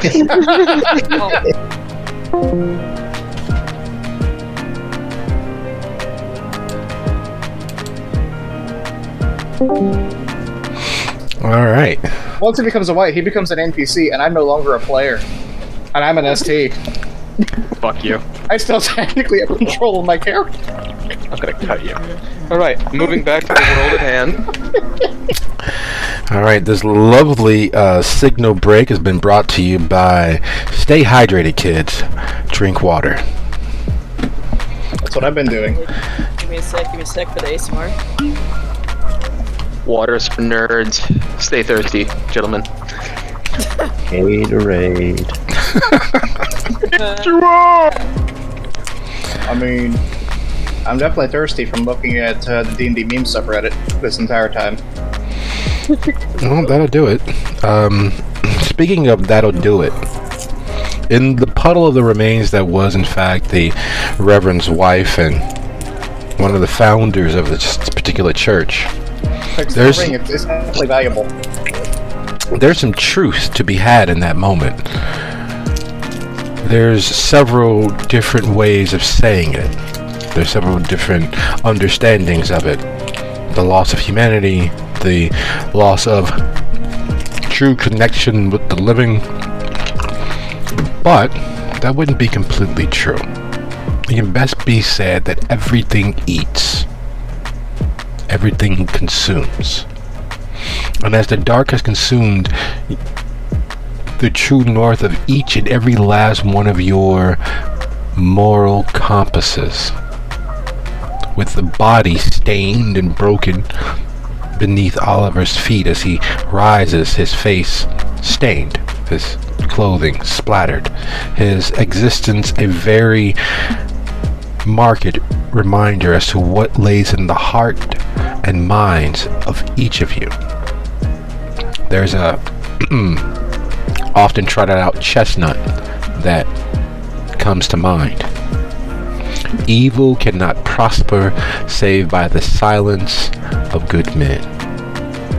And as you all look at Oliver, as you all take into consideration Sam and Gertie sitting between you all, you realize that this vehicle does not contain any such being as that. Not one hand was raised, not one voice was sounded an alarm, not one attempt was made to keep the small balance of Oliver Williams's morality and humanity in check. There was a divestment.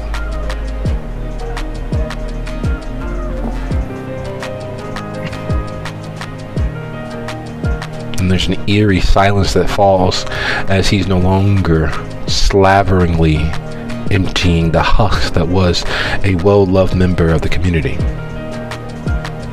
That eerie silence and the darkness of your home, your haven, your domain and territory, close enough to be viewed. It's literally looking down a street of lights.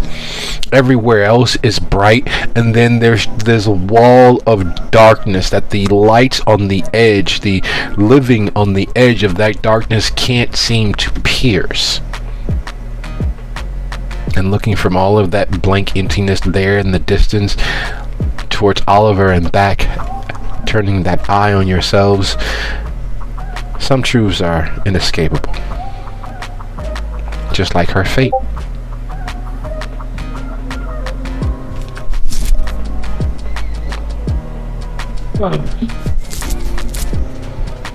Oh, that was amazing.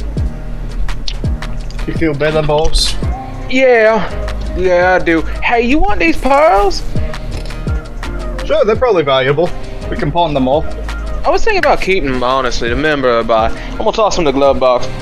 I'm Alright. sorry about that, everybody. Y'all doing fine? Y'all doing fine? He goes up next to Gertrude and pats her on the shoulder, hand leaving behind a really wet, slick red patch.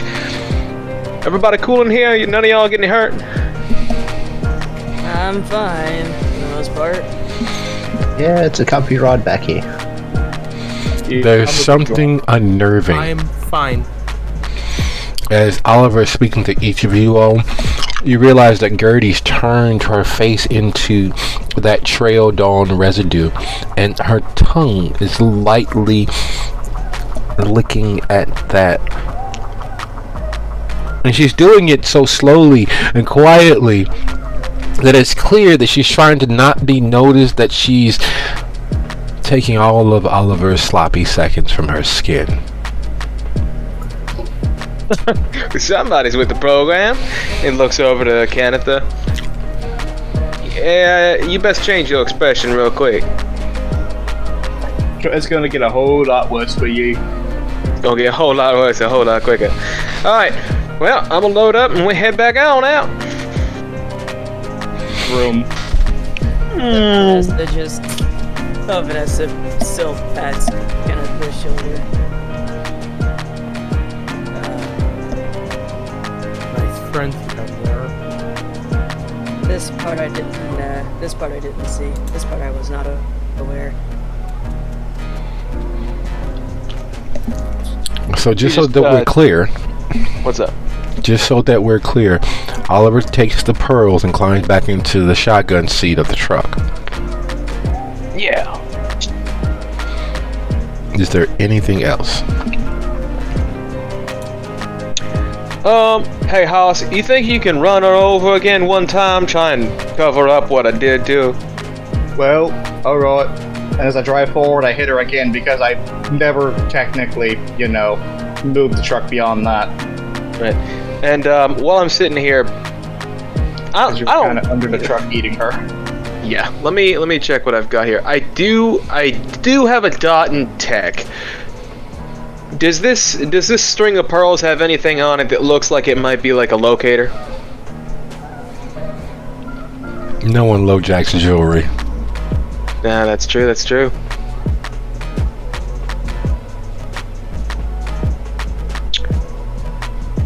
All right. Well, yeah.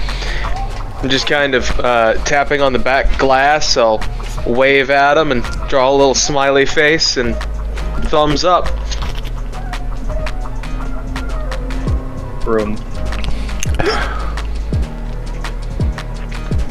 Ooh. But was there anyone else out there that saw us? Oh no. As you all are have already roomed twice. That is a healthy, good question. And in your mind, it was just her. In your memory of this moment, and there will be several opportunities when you go back and glowingly relive this moment in your memory of all those great feelings you've had. this rate's fairly high because you've never had a smash burger before, and this is as close to a smash burger as you could get, and it was everything you've heard they actually are. The only thing was missing maybe was a hint of butter, but it was delicious. She clearly lived a healthy, full life. She was clearly a fighter, because the amount of pain that she was under, to stay awake through all of that as long as she did, oh my god, that was so. When describing the resonances that stick and cling to the humanity, you've tasted that essence before. That is so musky. It's that sour sweet, that phlegmatic just feeling of the will to continue no matter what. That vibrant holding on to life with two hands, sinking your claws into it, refusing to relinquish it. That's what she was. It was absolutely delicious. There was this slightly light greasiness, this unctuous goodness that just filled every portion of your mouth. You smell it in the blood sticking to your fingers, and the little residue that's around the mouth and trailing down your chin into your shirt. It smells like you walked into a burger joint from the late 1960s, right before fast casual dining became all the rage, right when people would still get dressed up to go to McDonald's. It was a treat. It was eating out. The preservatives that pervade everywhere wasn't so homogenous. There wasn't as much fakery to the food. There was love and sweat involved, and that's what you feel. You know that she was a fighter. You know that good times, bad times, she approached everything, wrapping her arms around it. She's the sort of grandma that you know would go out and play one-on-one with the grandkids. She's the sort of great grandma that would be best described as spry. She was a leader in a way that was unforgettable. Hundreds of lives touched by hers. Her unwillingness to just simply accept. And that feeling fills you now. Dancing along the tongue, filling the nostrils.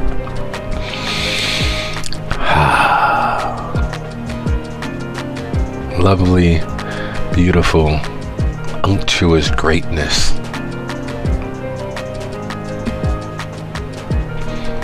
And as you all ease off of Beat Line, making that left onto Spring Drive, it is impossible to not realize where you are in the world.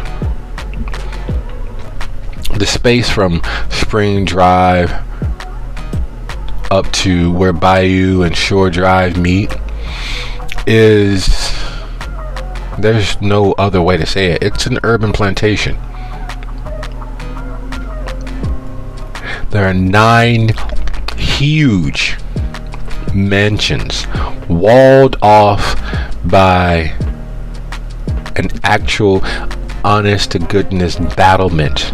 There aren't any sidewalks on that inside area, that inside space. Each of those mansions filled with the denizens of the Callaway line.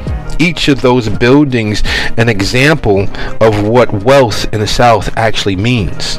There is an antebellum charm to them. You know that each of those buildings have seen wars and rumors of wars. Those buildings have been here since, well, the Confederacy first arose. Not as it was as a military power seeking to succeed from the Union. No, since the idea begat all of those business persons and those who profited off of those systems, since they were willing to take up arms like their fathers and forefathers to fight for this great land and this great nation to protect their wealth. Looking at those mansions, sitting in a place of power, fills each of you with its own sentiment, its own feeling. None of you are old enough to have lived through those times, and your history books varied as to what those times meant to the American people. But here is a full taste of actual history, a living, breathing, well, unliving, unbreathing example. Because you know that one there at the place, at the position of power, the stone upon which all of it is built, that main mansion is the Frog's mansion. It is the linchpin to all of the others. It's longer, wider, and somehow closer to the ground. It's colonnades and upper levels, having full view of the property and the lands just outside of the official domain of the Callaways. It speaks of inbred families which hold fealty and loyalty to a nation of ideals that no longer have a place in America nor in Mississippi as a whole on the surface. And yet it's so tied into the ebb and flow of the communities around it that everyone ignores it. It's like that creepy old uncle or auntie who's never been married, never been with anybody else, and your parents don't leave you alone with them because Auntie Calloway or Uncle Calloway is a little too affectionate when no one's paying attention. A good-natured slap on the back slides down and just grazes the upper portion of the buttocks. A kiss on the cheek somehow drifts to the corner of the mouth. And those bulbous eyes literally undressing you. It's a creepy sort of familial feeling. And yet, families gotta stick together. Blood is thicker than mud. And don't worry about that. That's just how they are. You just ignore that. If it makes you feel bad, don't just let me know and make sure you don't spend any time alone with them. But you know, they are family. We can't turn our back on them. And as you all sit here at Spring Drive and Shore, looking on all of that space, looking at that hell from the past, that gust of foul air, what are you all deciding to do?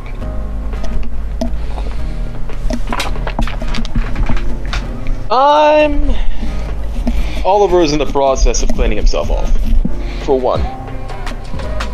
But, are we gonna try and talk him out, or are we gonna just drag him out? no, we're gonna do the talking route first. Always try the talking route. Oh, well, I prefer that. He's a nice guy once you get to know him. Well, you had more dealing with him than I have. Now, you all back there, Jimmy, we're gonna have you follow us like we said. Canada, you can come along with Vanessa. Kind of what now? Kannitha, can you get my That's damn what name I right? said. That's what I've been saying. Canada. Yeah, Canada. Oh, I think I'm getting it. It's part of his accent. Oh, you being one of them right now? No, I mean, no, it's like... Not you. Talking about her. Oh. Whatever. Look, I'ma call you Canada. I'm saying your name right. You just ain't hearing it right. Now then, you follow along with Vanessa. She'll keep you right and good. You figure out somewhere that you can help out, you go ahead, step in and do that. Okay. Otherwise, I'm happy with you just doing your whole soaky routine, if that's what you want. Vanessa, things go tits up here, I'm gonna expect some muscle. I'll follow her. Yeah. I'm sorry, what was that? Nothing. Speaking of muscle, does anyone have any extrasensory abilities active in the moment? My wolf senses are up apparently due to my Bane being active. I was about to send out my Famulus. I was just asking for a location.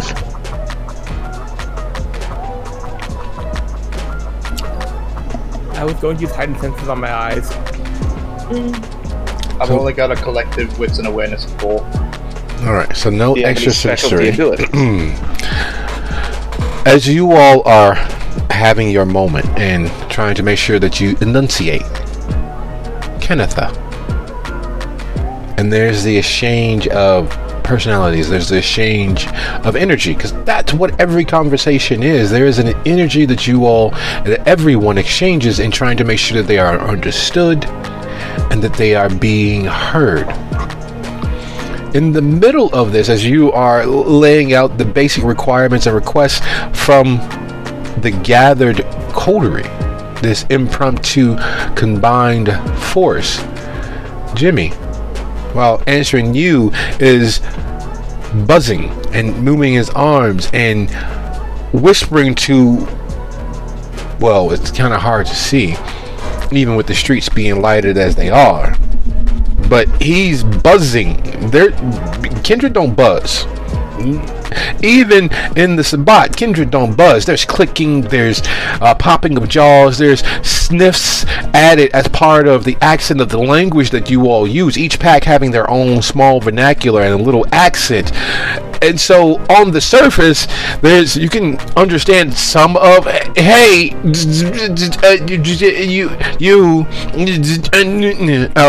wait, but you can't quite make out because it's an accent that is not even used amongst the Sabbat. It's a buzzing and a wiggling and a indecipherable amount of movement that makes no sense. There's missing the growls, the tweets, the chirps to make a full sentence. But he's doing it.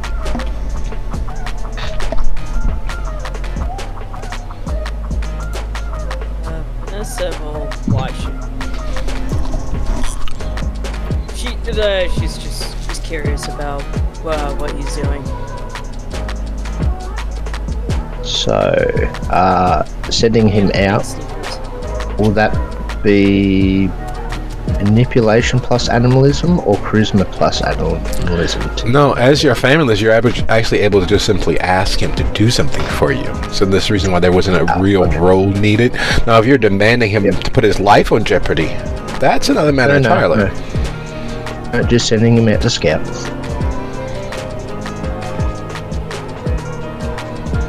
And at the end of the clear conversation that Jimmy was having with whatever the small thing might be in his hand, something flits up almost faster than the eye can follow.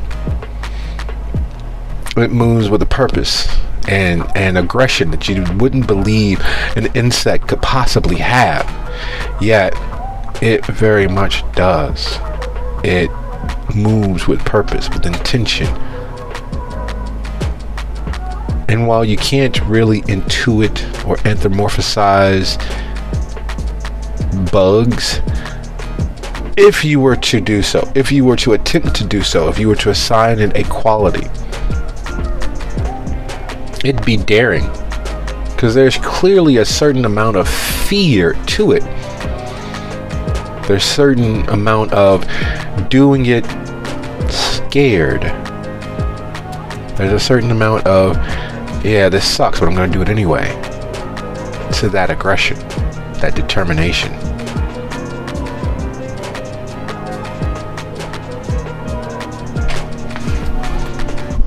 Let's go, Bug. Let's go. You're just kind of over to Jimmy. Oh, what the hell was that? Was that Little, a bug of some sort?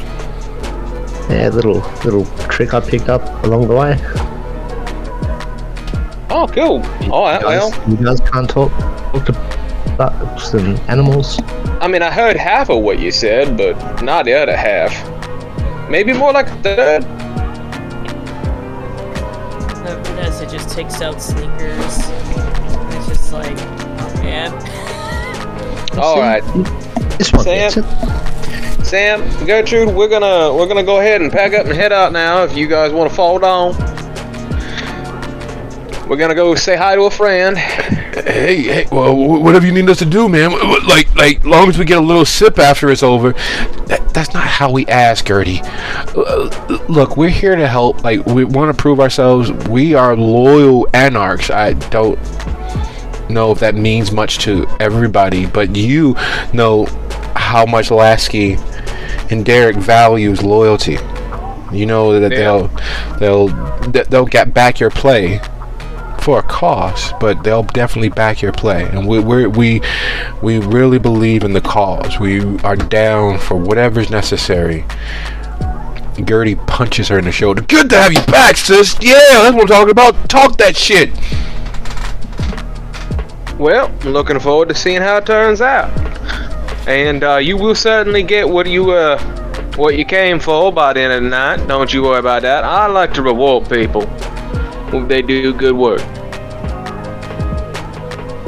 Well then, let's all load up and go say hi to the bullfrog. I guess Paul will lead this traveling freak show to the Callaway Manor. There's Big. I'll activate the passage again. There's Big, and there's what this mansion is. Big kind of takes something tall, something massively overreaching, something that you have to look up to. And while the mansion is in fact large, there is something indescribable about it. It's too wide, it's too close to the ground. Yeah, there are 3 stories, but it feels, instead of towering over you, like you're walking into its embrace. It doesn't feel like it's going to tip over and fall on you. It feels as if it's going to swallow you whole.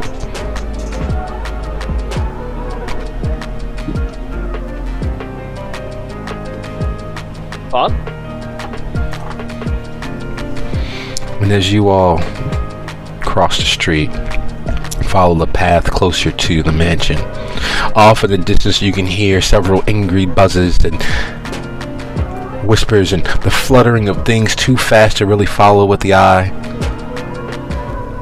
And the door opens, and there's a older gentleman, balding pate, his hair gone so salt and pepper that it is almost completely salt, with a few specks here and there of the pepper it formerly had.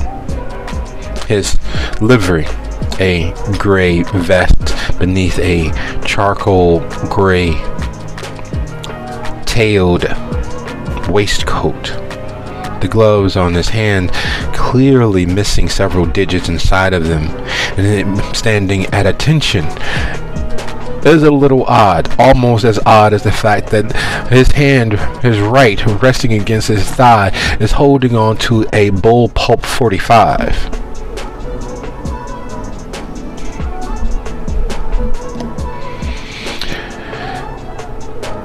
May we help you? So Jimmy will walk up behind him, being unseen as he is.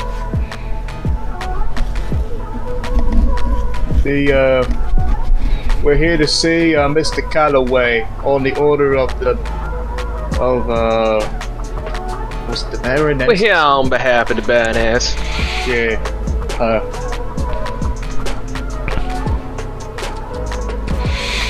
See. Right this way. We will receive you in the sitting room. Either of you armed? Yeah. I've only got the tools of my trade here. It's just kind of, chef knives.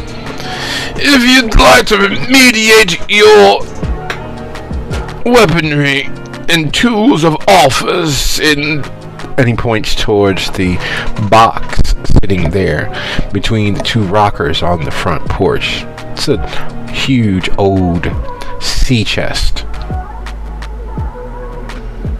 Alright. Just take the thing off this thing and set it in there.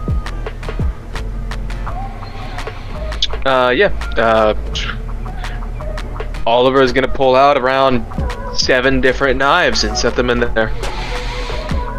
Kannitha pulls out her Colt and, while glaring at the guy, puts it in and says, "Nobody touches that."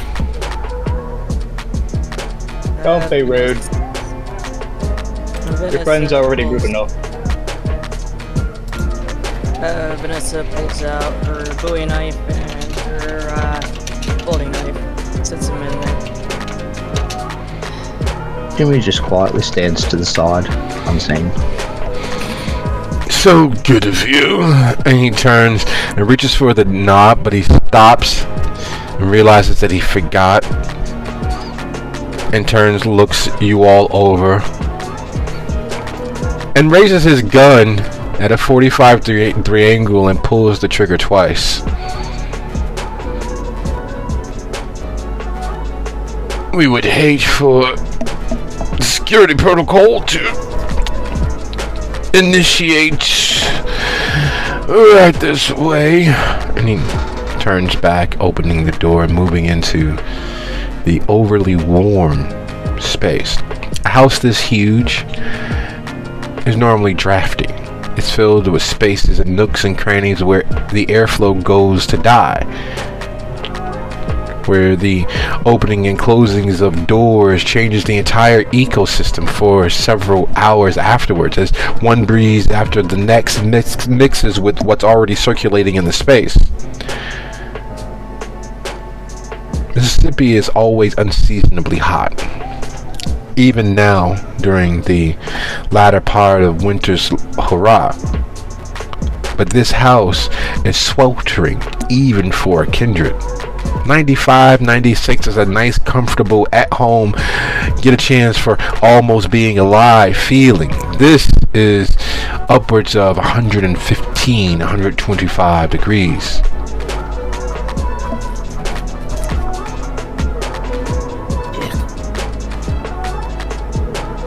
Right this way. He waits for you all to enter, and as everyone moseys past and he closes the door, there's paranoid that you've all grown accustomed to just being as you are, dead ambulatory corpses. There's a certain paranoia that the society heaps on you in metric ton after metric ton. But as he closes the door,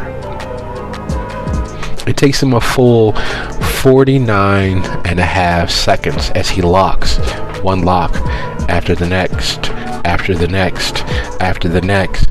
And just when he gets to the last lock, he turns the bolt in the center of the door. The two steel bars moving opposite of each other, sealing and locking into place.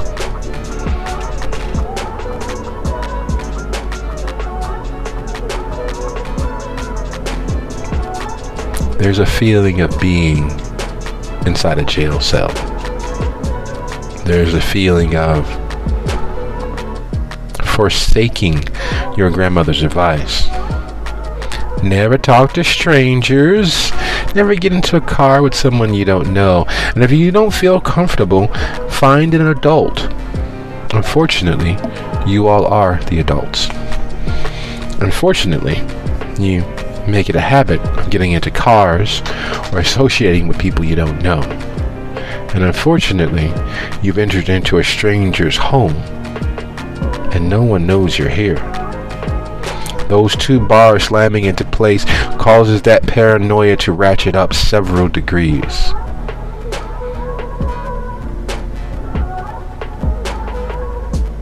Boss will just find a chair or couch, something that fits his size.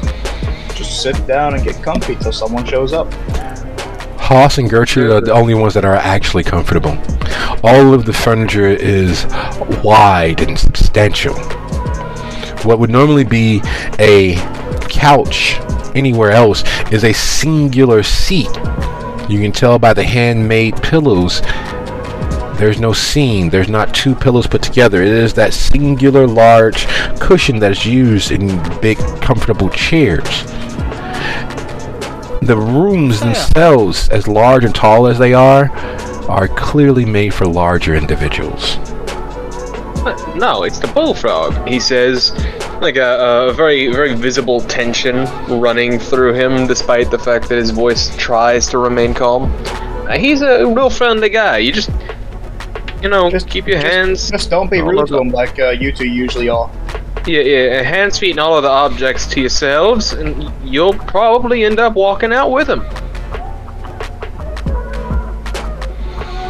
Hey, I know I'm speaking out of turn, Gertrude says, making herself even more comfortable in the chair that she's chosen for herself. But I don't see any guards except for the old butler dude. Who are we here to fuck up? We're not here to fuck anyone up. We're here to talk with him. Oh, okay. Just let me know when you want us to start fucking him up. Gertie, please. Just, please. Sam, you worry too much. You saw what they did. They're our kind of people. Come on, relax. No, Gertie, you relax. If we misbehave, it looks bad on them. And if we're lucky, if we misbehave, they get to punish us. We are... I'm sorry, but she's new. Don't hold it against her. Okay, Oliver? No, I get it. There's that kind of fervor that you get whenever you're first stepping in. It is an admirable quality, especially given that it exemplifies the loyalty one holds towards the cause. Punish? You mean like dare? No, shh. Stop. Whatever you're gonna say, just don't. Just bite your tongue. Not hard enough to bleed. Just bite it. And hold on. Keep your eyes open. You worry too much, Sam. Our friends wouldn't do anything except for make us prove ourselves. Just, please. Shh. Ladies and gentlemen, may I have the honor of guiding you to the rear dining room. You've arrived just in time for a meal. Right this way. Oh. Alright, everybody. Guy rocks to his feet. We actually managed to show up just in time. Pack your things, get a move on. You guys will love this. He always has the best meals. It's quite a show.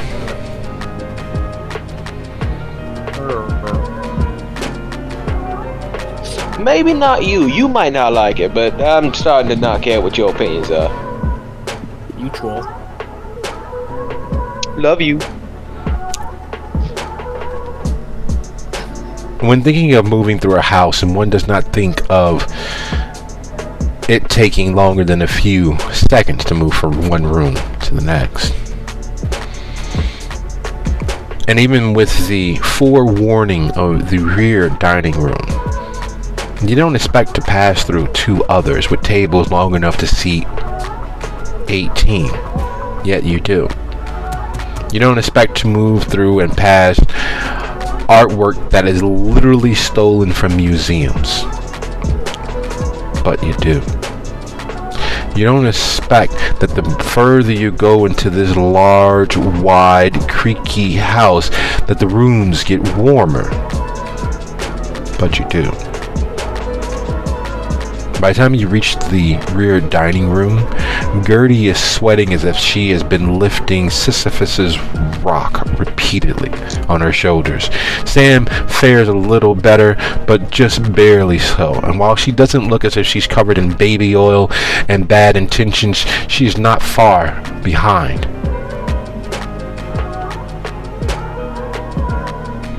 Entering into the rear dining room, you realize that doesn't quite sum up what the space is. It is a banquet hall. There's a table that fills 3/4 of its length, and on the far end sits the best way you can describe it mentally is a mountain of flesh. And while that phrase is used often when describing individuals as large as Haas or as wide as Gertie, rarely is it as accurate as that. The bullfrog is a mountain of flesh, craggy, knobby, portions of it looking to have slid away in various mudslides or avalanches. The clothes barely covering his bulk, clearly tailored and yet somehow still too tight. You can see most of his thoughts in the flesh that hides underneath him. The tie held in place by sheer willpower, clearly enough fabric to be someone else's suit coat. The coat itself enough to be a full blanket and bedspread set for a California king. The cufflinks, while only as round in diameter as his fingers, large enough to choke a mid-sized dog. And then there's the scent, the stench of all of that prepared food, or at least whatever it is he's consuming. Dishes of several unnatural colors glistening in whatever they've been brined and glazed in. The smell, one you all know and just can't immediately place, but it smells strangely attractive. You're not cartoons, and so your nose isn't lifted up by the ghostly hand of the smoke and aromas of the food there on the table, but it's very, very close. The food looks as if they are treasure all of themselves. Birds large enough to be, well, what looks like birds, large and wide enough to be human-sized in terms of how wide and deep the cavernous space of those ribs are.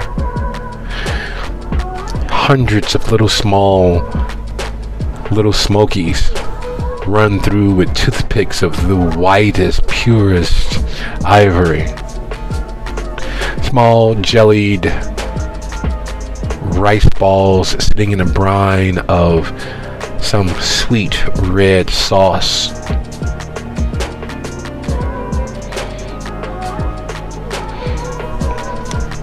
And then he stands up. Haas is everyone's definition of large. Haas is everyone's definition of big. Haas looks the bullfrog in his eye. Save the bullfrog is 3 times as wide as Haas. His upper arms enough to, well, need their own suit coat just for each bicep. The deltoids from point to point wide enough that he would be a tailor's nightmare. And his dark, beady little eye sitting in all of that bulk and all of that mass seems to weigh and measure each one of you as if he's sizing you up for a slicer. Oh, I'll take just 3 pounds of that Vanessa meat you had the other day. Extra thin, please. Oh, and make sure that you put on a few extra slices of that Kannitha. Oh, and that Oliver was quite scrumptious. Do you have any more of that? Make sure that it's very, very juicy and smoked properly.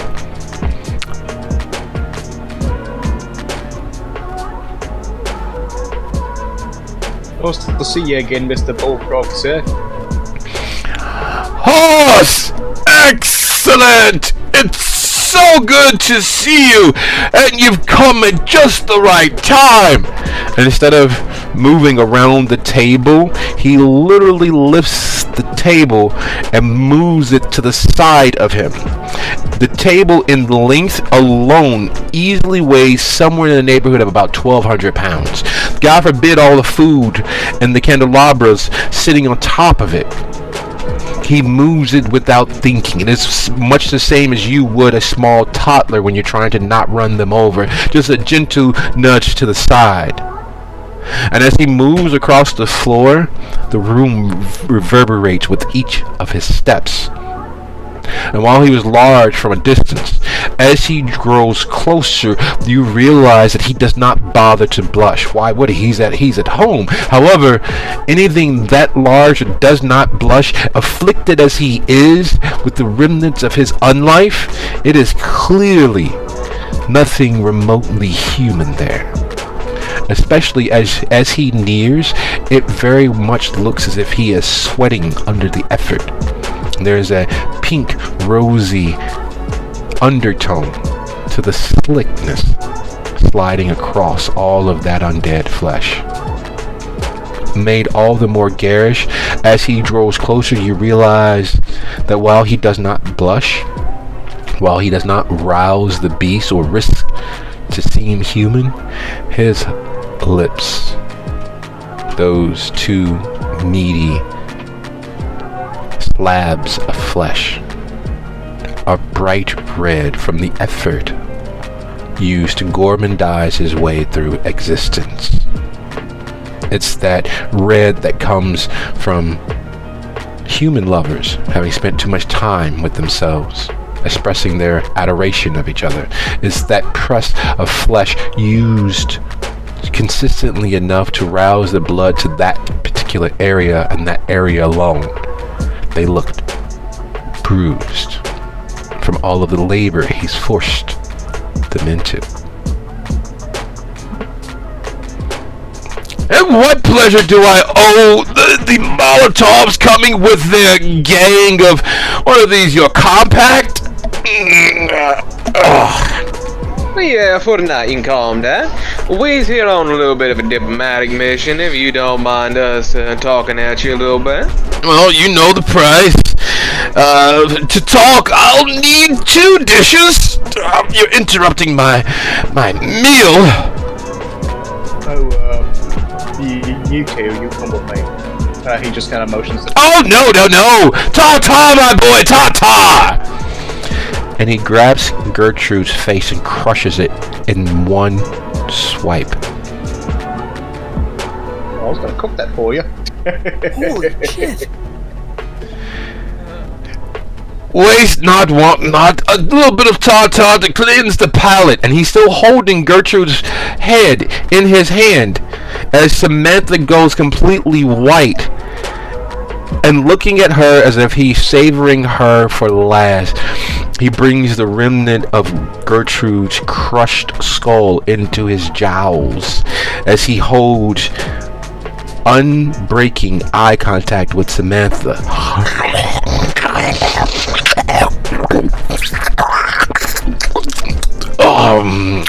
Tasty. Very, very tasty. Young, even. Is that a bit of physical activity I taste? A bit of, something, janitor? No. Policewoman? No. Picked them up straight from the gym for you. Figured Oh! Spice by the time they got here. The gym. 3 days, I think, is what she said. Oh. No. I think it was like 3 months or something. No, that's the other one. That's Samantha. She's... No, not like this. No, please. Don't worry. I won't make... And he pats her on the shoulder, and you can tell she thinks about flinching, but fears what might happen if she does. And he pulls her arm from her socket, sucking on it as he makes his way back toward his end of the table.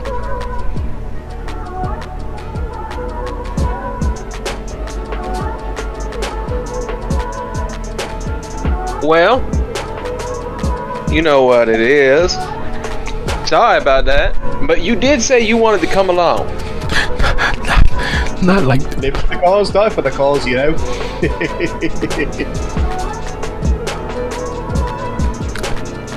I would say just, take solace in the fact that at least your sister died quick. Damn her. And you can tell that she's been dead just long enough to survive the shock. And she's been alive recently enough where she hasn't learned to deal with the pain that comes from being an undead monster. The physical pain that you all can tolerate. Ripping off your arms would suck. but you'd survive it, and you'd know you survive it. That shock wouldn't begin setting in, but it's there in her eyes. She's actually breaking out in a cold sweat. She's alive enough to have autonomic responses, and it's a little weird.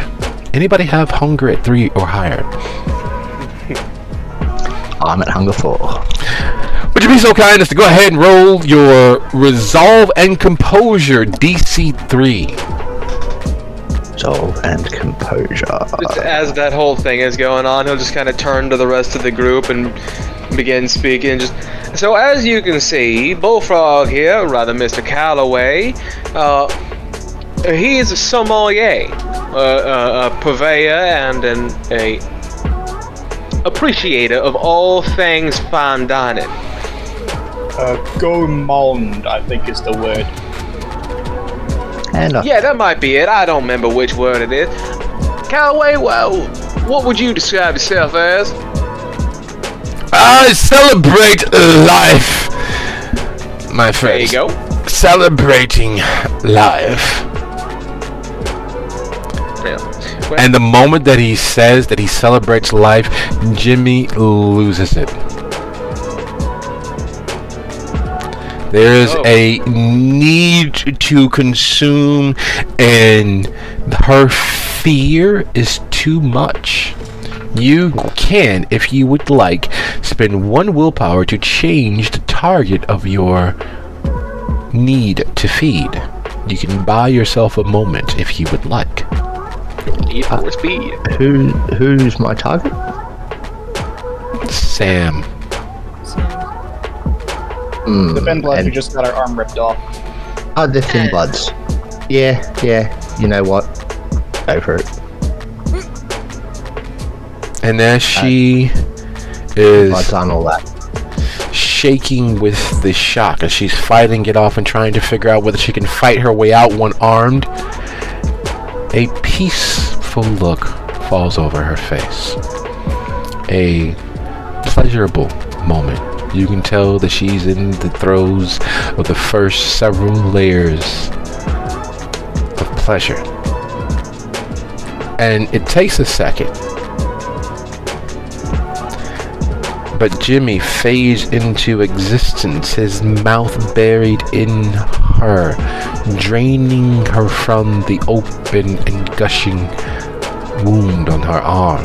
His teeth having sunk into the flesh, the blood splurting and splashing against his nose and against his brow as he drinks the remainder of her down. There's something unjustly cruel about that. Denied even the weight of her fear in that moment, denied the weight of her human reactions, the value of her life in that moment, forced to enjoy the cruelty that was there for her to be victim to. The moment his fangs sank in and the kiss took hold, as violently offended as she was by being so abused by the bullfrog after watching her sister's death, all of that faded to nothing as the magic of the kiss caused every pleasurable synapses in her mind to fire at once. All of the pleasure centers lighting up as if it was the 4th of July. And yes, unfortunately for her, she is just alive enough for small autonomic responses.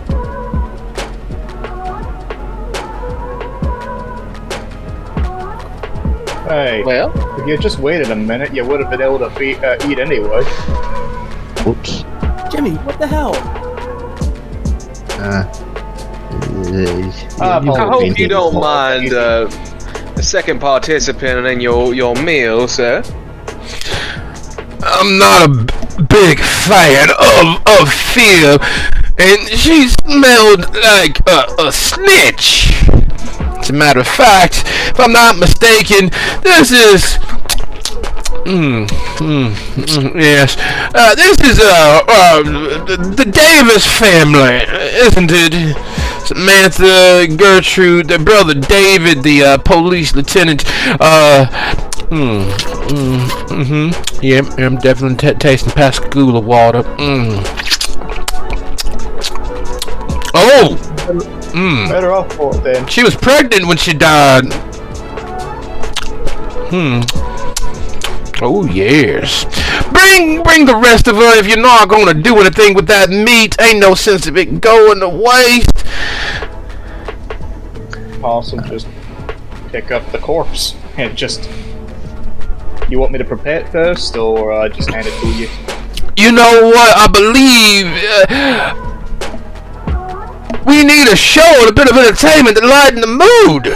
Throw up on the table there, knock off the pastor and his deacon off, and he stands up and starts moving what you all assume to be turkey breast and chicken breast out of the way. Those carcasses cooked to golden perfection are not birds, as he says, pastor and deacon, and he moves them out of the way so that Haas can throw the corpse onto the table. Go ahead and carve like you did the Andersons from over there in Kiln. Go ahead, do that trick where you slice it really thin and open it like a rosebud. That was always a good one. Now, Molotov Compact, what is it that we are here to discuss? Well, the Baroness has got some things going on. She'd like your help. She always has something going on. Yeah, she got some things going on right now that more specifically require your intervention. No, it don't. No, it don't. Until she sorts out with her friends in the trades, we really ain't got business like that. She didn't bother to staunch the deficit that they are falling under. And as a ranking member of the trade board, I believe it falls to her. Now, you know, ain't nothing ever personal. It's always business, except for when it comes to fading. That is quite personal. Oh, come on, Calloway. There's gotta be something we can do to entice you out of your domain. If the Baroness wanted to talk, it wouldn't have been too inconsiderate for her to make a visit herself. It's been a mighty long time since I've had the opportunity of having a guest of her standing. Now, come on. You must have heard about all the goings on that night and tonight. You know she's busy. She ain't got the time enough to think about herself, let alone be able to separate herself out here for a get together. Now, are you making excuses for your better, Mr. Molotov? She sent you to fetch, and you don't take offense at that? You there, the little hairy one. You don't take offense at being told to go fetch?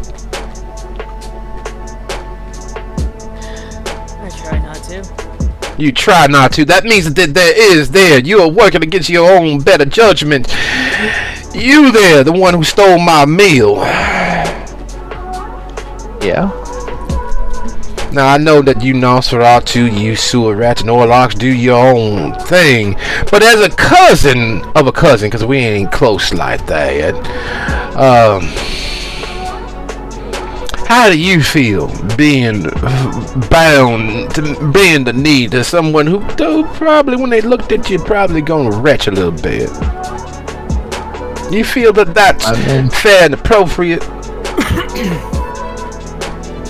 This is the most social I've been since I've died. I mean, well, it's not the most social I've been since I've died, but it is very close. I don't normally allow guests to make surprise visits, but when I saw your friend, and he claps his hands together. In the doing, his hands are so large and meaty that it sounds like two hams smacking against themselves. It is just meat on meat hitting each other. There's not even any semblance of bone when his hands connect. somehow the sound carries. And the older gentleman, dressed in the livery of gray and charcoal gray, enters with a bird cage. A plastic bird cage.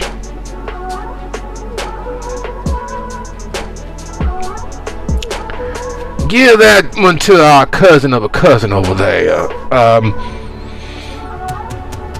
You there, little girl lost. You seem a little out of... Oh, that is lovely. I love how you do that. Could you twist them a little bit so your compact could see your skills there, Hoss? Thank you so much. And as he says that... Yeah, Hoss is just... Yeah. Performing. And as he says that, you all pay attention or finally really register what Hoss is doing. The knife skills on display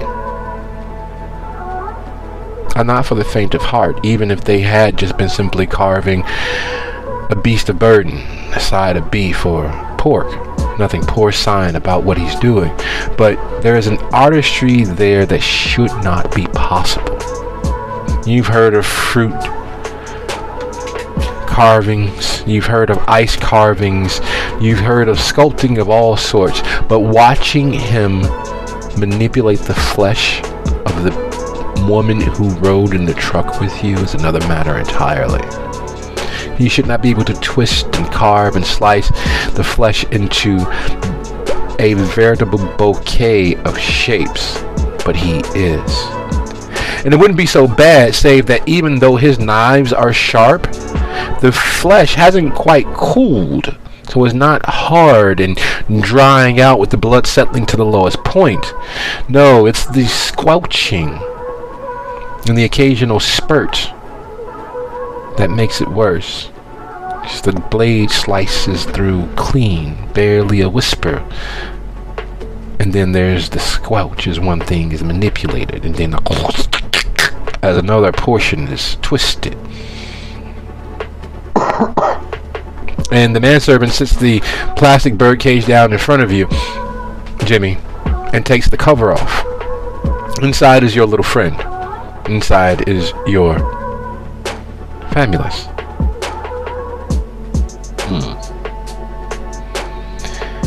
Oh, that's way short. Cousin of a cousin.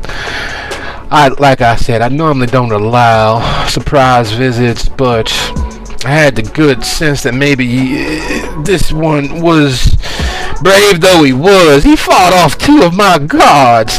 And I keep, carpenter wasp on the periphery to keep the family away. I don't really like having family around, unless of course I have them for dinner. But you there, little small one, the one that looks like a nice bit of courage, something spicy, maybe a little Szechuan seasoned sesame seeds is what you look like. You enjoy bending the knee.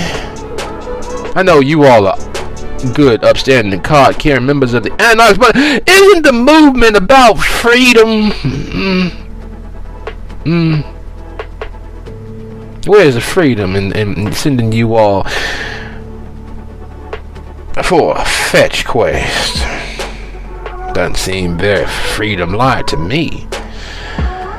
Oh yes, Hoss, give me that piece right. Oh, that giblet right there.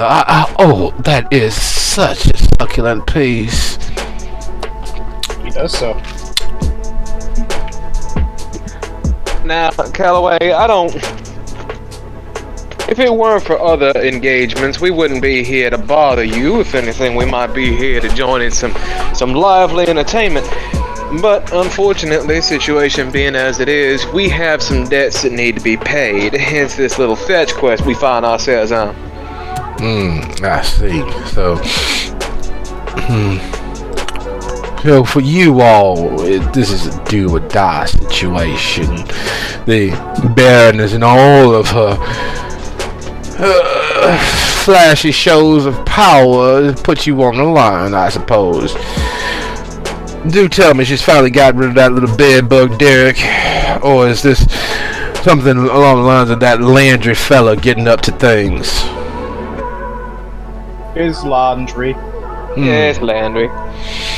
Never did like that son of a bitch. Pardon my language, you ladies. It's nothing personal against you all. When I mean son of a bitch, I do mean, in fact, mean that Landry's mother was a female dog.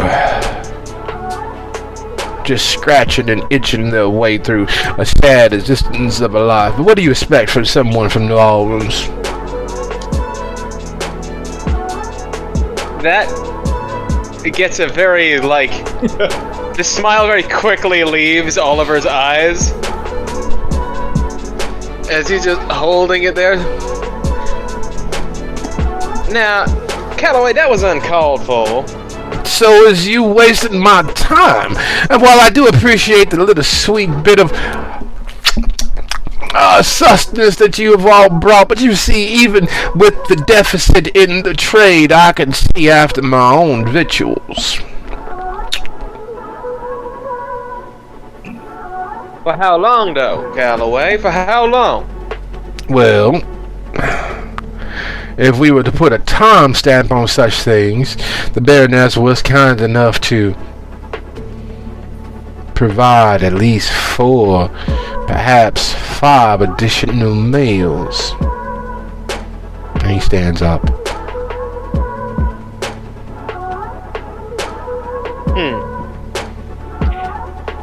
I don't think that's the way this is gonna go down. I don't think that's the way either of us wants this to go down. No, it ain't what I want, but I didn't want guests tonight. I had myself a lovely Peking pasta, a double fried deacon. The entire family's in my cupboard. Yeah, and we didn't want all the bullshit filling our lap to fall into it tonight. So then why not join forces? Isn't it high time that the Baroness's ways, 'cause, you know, she has certain proclivities due to her patrician nature. Perhaps it's better that one of you all take her position. Make it better for everybody. Live up to the real ideals of the Anarchs as a whole. God damn you, nobody. If I may, sir. Yes, horse. You know I'm not, the brightest, but I've got an idea that might be suitable for you right now. Go on. How do you feel about us being a little indebted to you to get you to come along, having the Molotovs in your back pocket for a couple jobs or 2 or 3? Wouldn't be a bad trade-off for heading down there for probably a couple hours one night. Plus, with the way things looking with Landry and her men, we may not just be Molotovs come the near future. Yeah. Why wait? They're getting real twitchy. Oh, now the idea's in my head. I ain't perfectly honest between friends. I ain't too awful sure I'm gonna wait. I don't think y'all should. It ain't like y'all don't got friends in low and lower places. Me and my cousin of a cousin there could provide all sorts of information to help you all rise through your little ranks. Not that ranks should be part of the Anarch to begin with. Ranks means that someone is above you. Ranks mean that there might be many below you, but there's still something above you. And if you ain't the lead dog, the view never change. Ain't that right, heroine?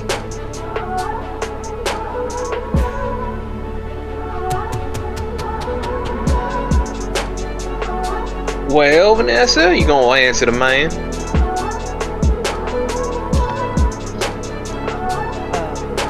Out of character, what was the question? I actually didn't get it. If you ain't lead dog, the view never changes.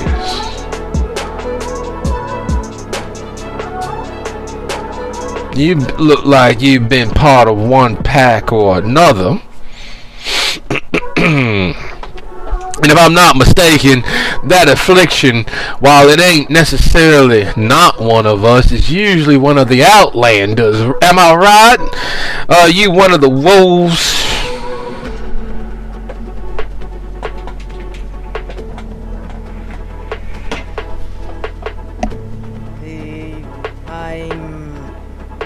I'm one of the wolves. Exactly. Don't you want to run free without someone putting a collar around your neck? You're right. Of course I'm right. All this information sitting here at my fingertips, or relatively close, would not mean that I couldn't be anything but right. And if I'm not mistaken, cousin of a cousin, being a good upstanding anarch like yourself, you would rather not have to do these things and be involved in these situations.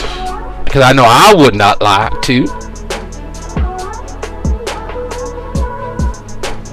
Yeah, it's a bit of a situation I seem to have stumbled into. Exactly. We're just looking for a way to express ourselves on a nightly basis without being judged by others, and people take it all sorts of wrong. And I'm sure that you've had that taken mighty wrong in your time amongst the anarchs.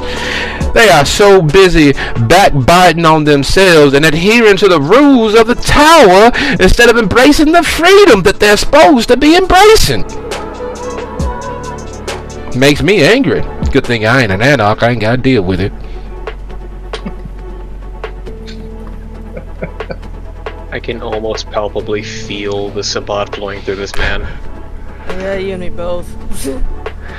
That's fucked. That's something else.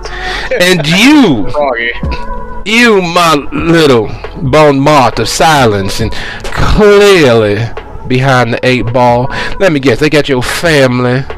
They force you to be here with this gaggle of good upstanding anarchs. You look exactly unlike the sort, especially being as, from what I can tell, based on that crumpled up unitard that you're wearing there, so stylishly as if it is MC Hammer pants and the standard issue footwear.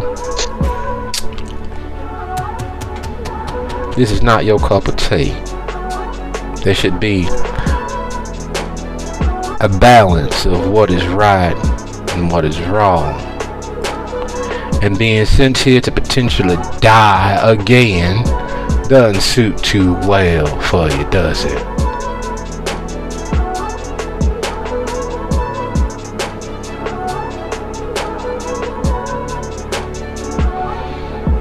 No need to be afraid, dear. I have no intentions of eating you tonight. But I do ask. Pardon me if I don't take you at your word for that. Oh, you should. I never lie. It is an insult to my family. It is an insult to who I was. And it is an insult to everything that I intend to be post-haste, if not sooner. Most honest rich man I've ever met. When I intend to kill you, I will do so without any hemming and hawing. And right now, I have no intentions of doing so, though that will change based on your behaviors. After all, you all, even as anarchs, respect what domain is. You wouldn't go and disrespect a kindred in their own domain, would you? No, I would not. Exactly. Neither am I an anarch. You're not a what? Neither am I an anarch. Really? Yeah, she's one of them corpse lovers. You're not Into our haven.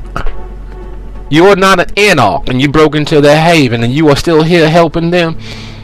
What sense does that make? If you are not an anarch, you are not bound by their rules. What are you, Towite? Hikata? Kata. Mm-hmm. I am a planet Kata, as is Nosferatu behind me. So both of you is well, we are everything and nothing, little one. But there's no reason for you all to do as asked. You could tell the Baroness to go shove her intentions otherwise and stay wholly within the bosom of your pater. Why are you here again? Why are you going along with this? Come and get me to stand before someone who's clearly smaller than I am, who's clearly less important, and trying to puff themselves up. Why? It boggles the mind. There's 5 of you, and Landry on her best day had her tail kicked by a lone, angry wolf, an outlander, and one of the Hikeda. On her best day. Then you all could take her. You all could put her in her place, which should be on this table.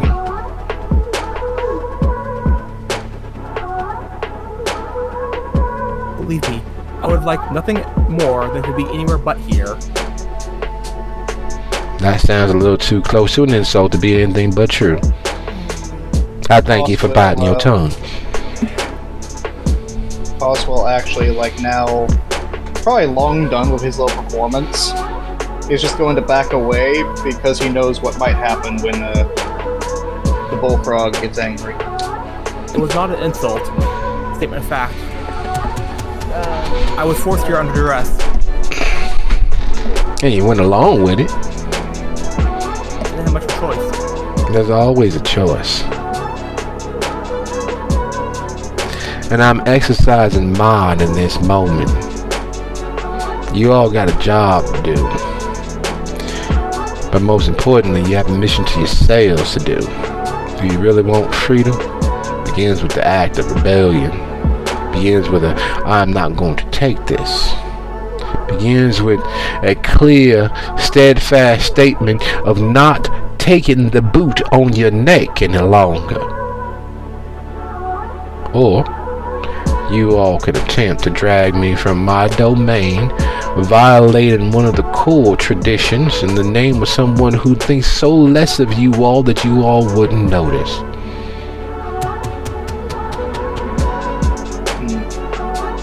I really do enjoy listening to you, Calloway. You got a way of speaking that it's pretty much damn art, man. But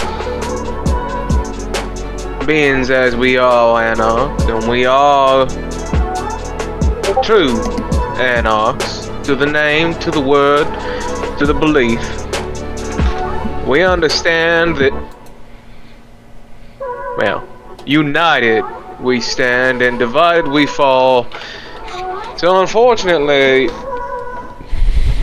while I'm going to be shooting for the top, and thank you for that idea, what's best for the movement is what's best in this moment. I ain't necessarily too sure that in this moment of chaos and fuckery, that throwing a bit more in there is gonna do anything but harm us.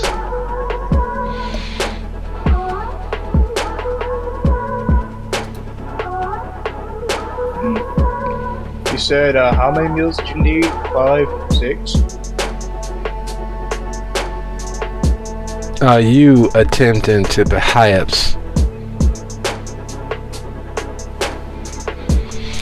barter with one of your compatriots, 2 of your compatriots, or maybe more of your compatriots? Not what I had in mind, but sure. Excellent, Hoss. Let's strike us up a tune and settle on the price necessary. And he absent-mindedly takes up a handful of flesh off the table and shoves it into his mouth. You've seen the same behavior at people at movie theaters where you just shovel a handful of popcorn and keep shoveling because it's there. It's probably at this moment, Hoss is just gonna take a look at everyone that isn't Oliver, and just kind of size them up. The same way in the same way that you got that feeling that the bullfrog was looking at you as if you were a plate of food, Hoss is now looking at you as if you are slabs of meat on the counter.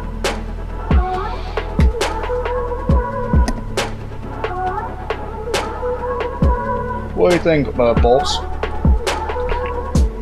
Does anyone have... Jimmy, you get a +1 because your famous is there as well. But everyone else, if you have a combined wits and awareness of 4 or higher, please let me know. Combined wits and awareness, you said? Yes. With +1, 6. Yeah, I have wits and awareness combined. It's Boss is also 4. So Jimmy, Vanessa, Haas, Kannitha, Oliver, what about you two? Yes. Nah, man, I'm 3, bro. Alright, so everyone but Oliver. There's a existential fear that carries over from the living into the dead. It has more value with the dead, and that is the fact that fire purifies all. Heat destroys. Those little small portions of the sun that you can ignite with a dollar store lighter are deathly to the kindred. So the smell and the scent of something burning is a cause for an alarm. The hint that you are in a place already hot enough that it feels as if your skin is on fire.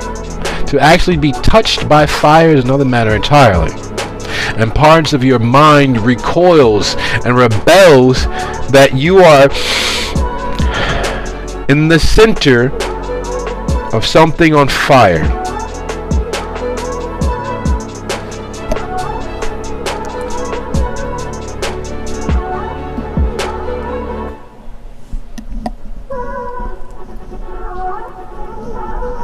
I activate the heightened senses to try to locate where in particular that's coming from.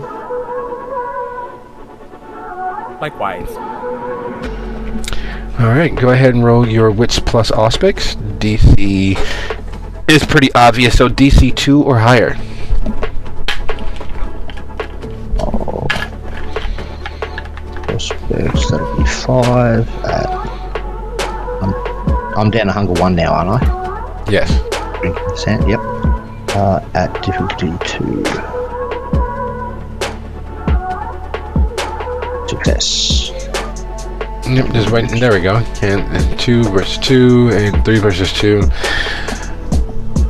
There's no way. There's nothing that is impossible. Improbable, yes, but nothing is actually impossible. Save the fact that you are in an oven. And after all, it's not just the heat. It's the humidity that will do you in. But you all are in an oven. Beneath you and above you is large sources of burning heat. This bastard's trying to cook us. Yeah, I thought that was kind of obvious. I mean, yeah.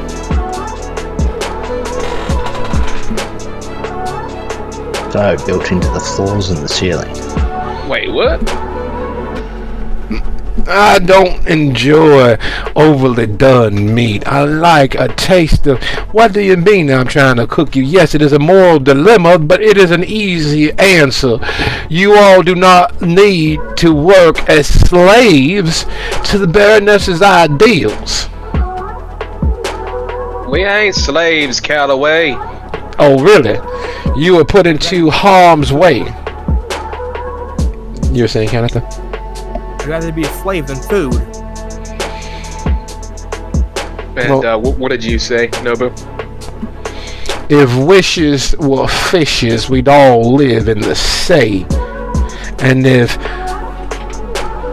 wishes were horses, then beggars would ride.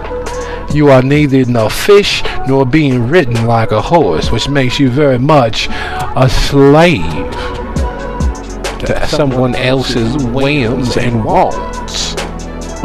And what do you mean the bastard's trying to cook you alive? It is an intellectual idea. No, Calloway. It's better for all of us if you just come with us. Whether or not you want to is something you're gonna have to decide, and if you settle on no, that's gonna be unfortunate. Why I'm trying to offer you something to make this deal better for you. I'm trying. Are you really gonna put yourself between my wishes, my wants, in my domain? I'm doing what's best for the anarchy in your domain. I see. I suppose there's always one that gotta die first, and he rises to his feet far faster than he should have been able to. As he rises to his feet, there is a clear indication of his intentions. But again, as he said, if wishes were fishes, we'd all live at the sea. There's a weakening of things that happens when it's cooked. It just is what it is. That goes for structural things as well as meat or human bodies. The floor, as he rises, having been weakened by the fire beneath it that no one's warned anyone else about, causes it to give way under his undead bulk.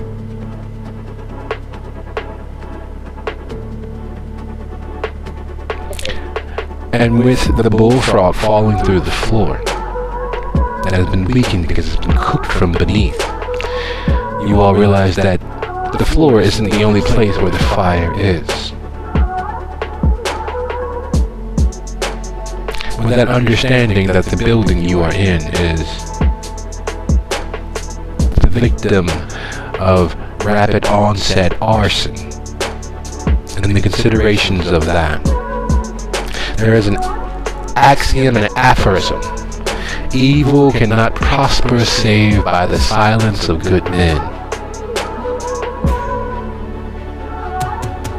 Or in modern parlance, see something, say something.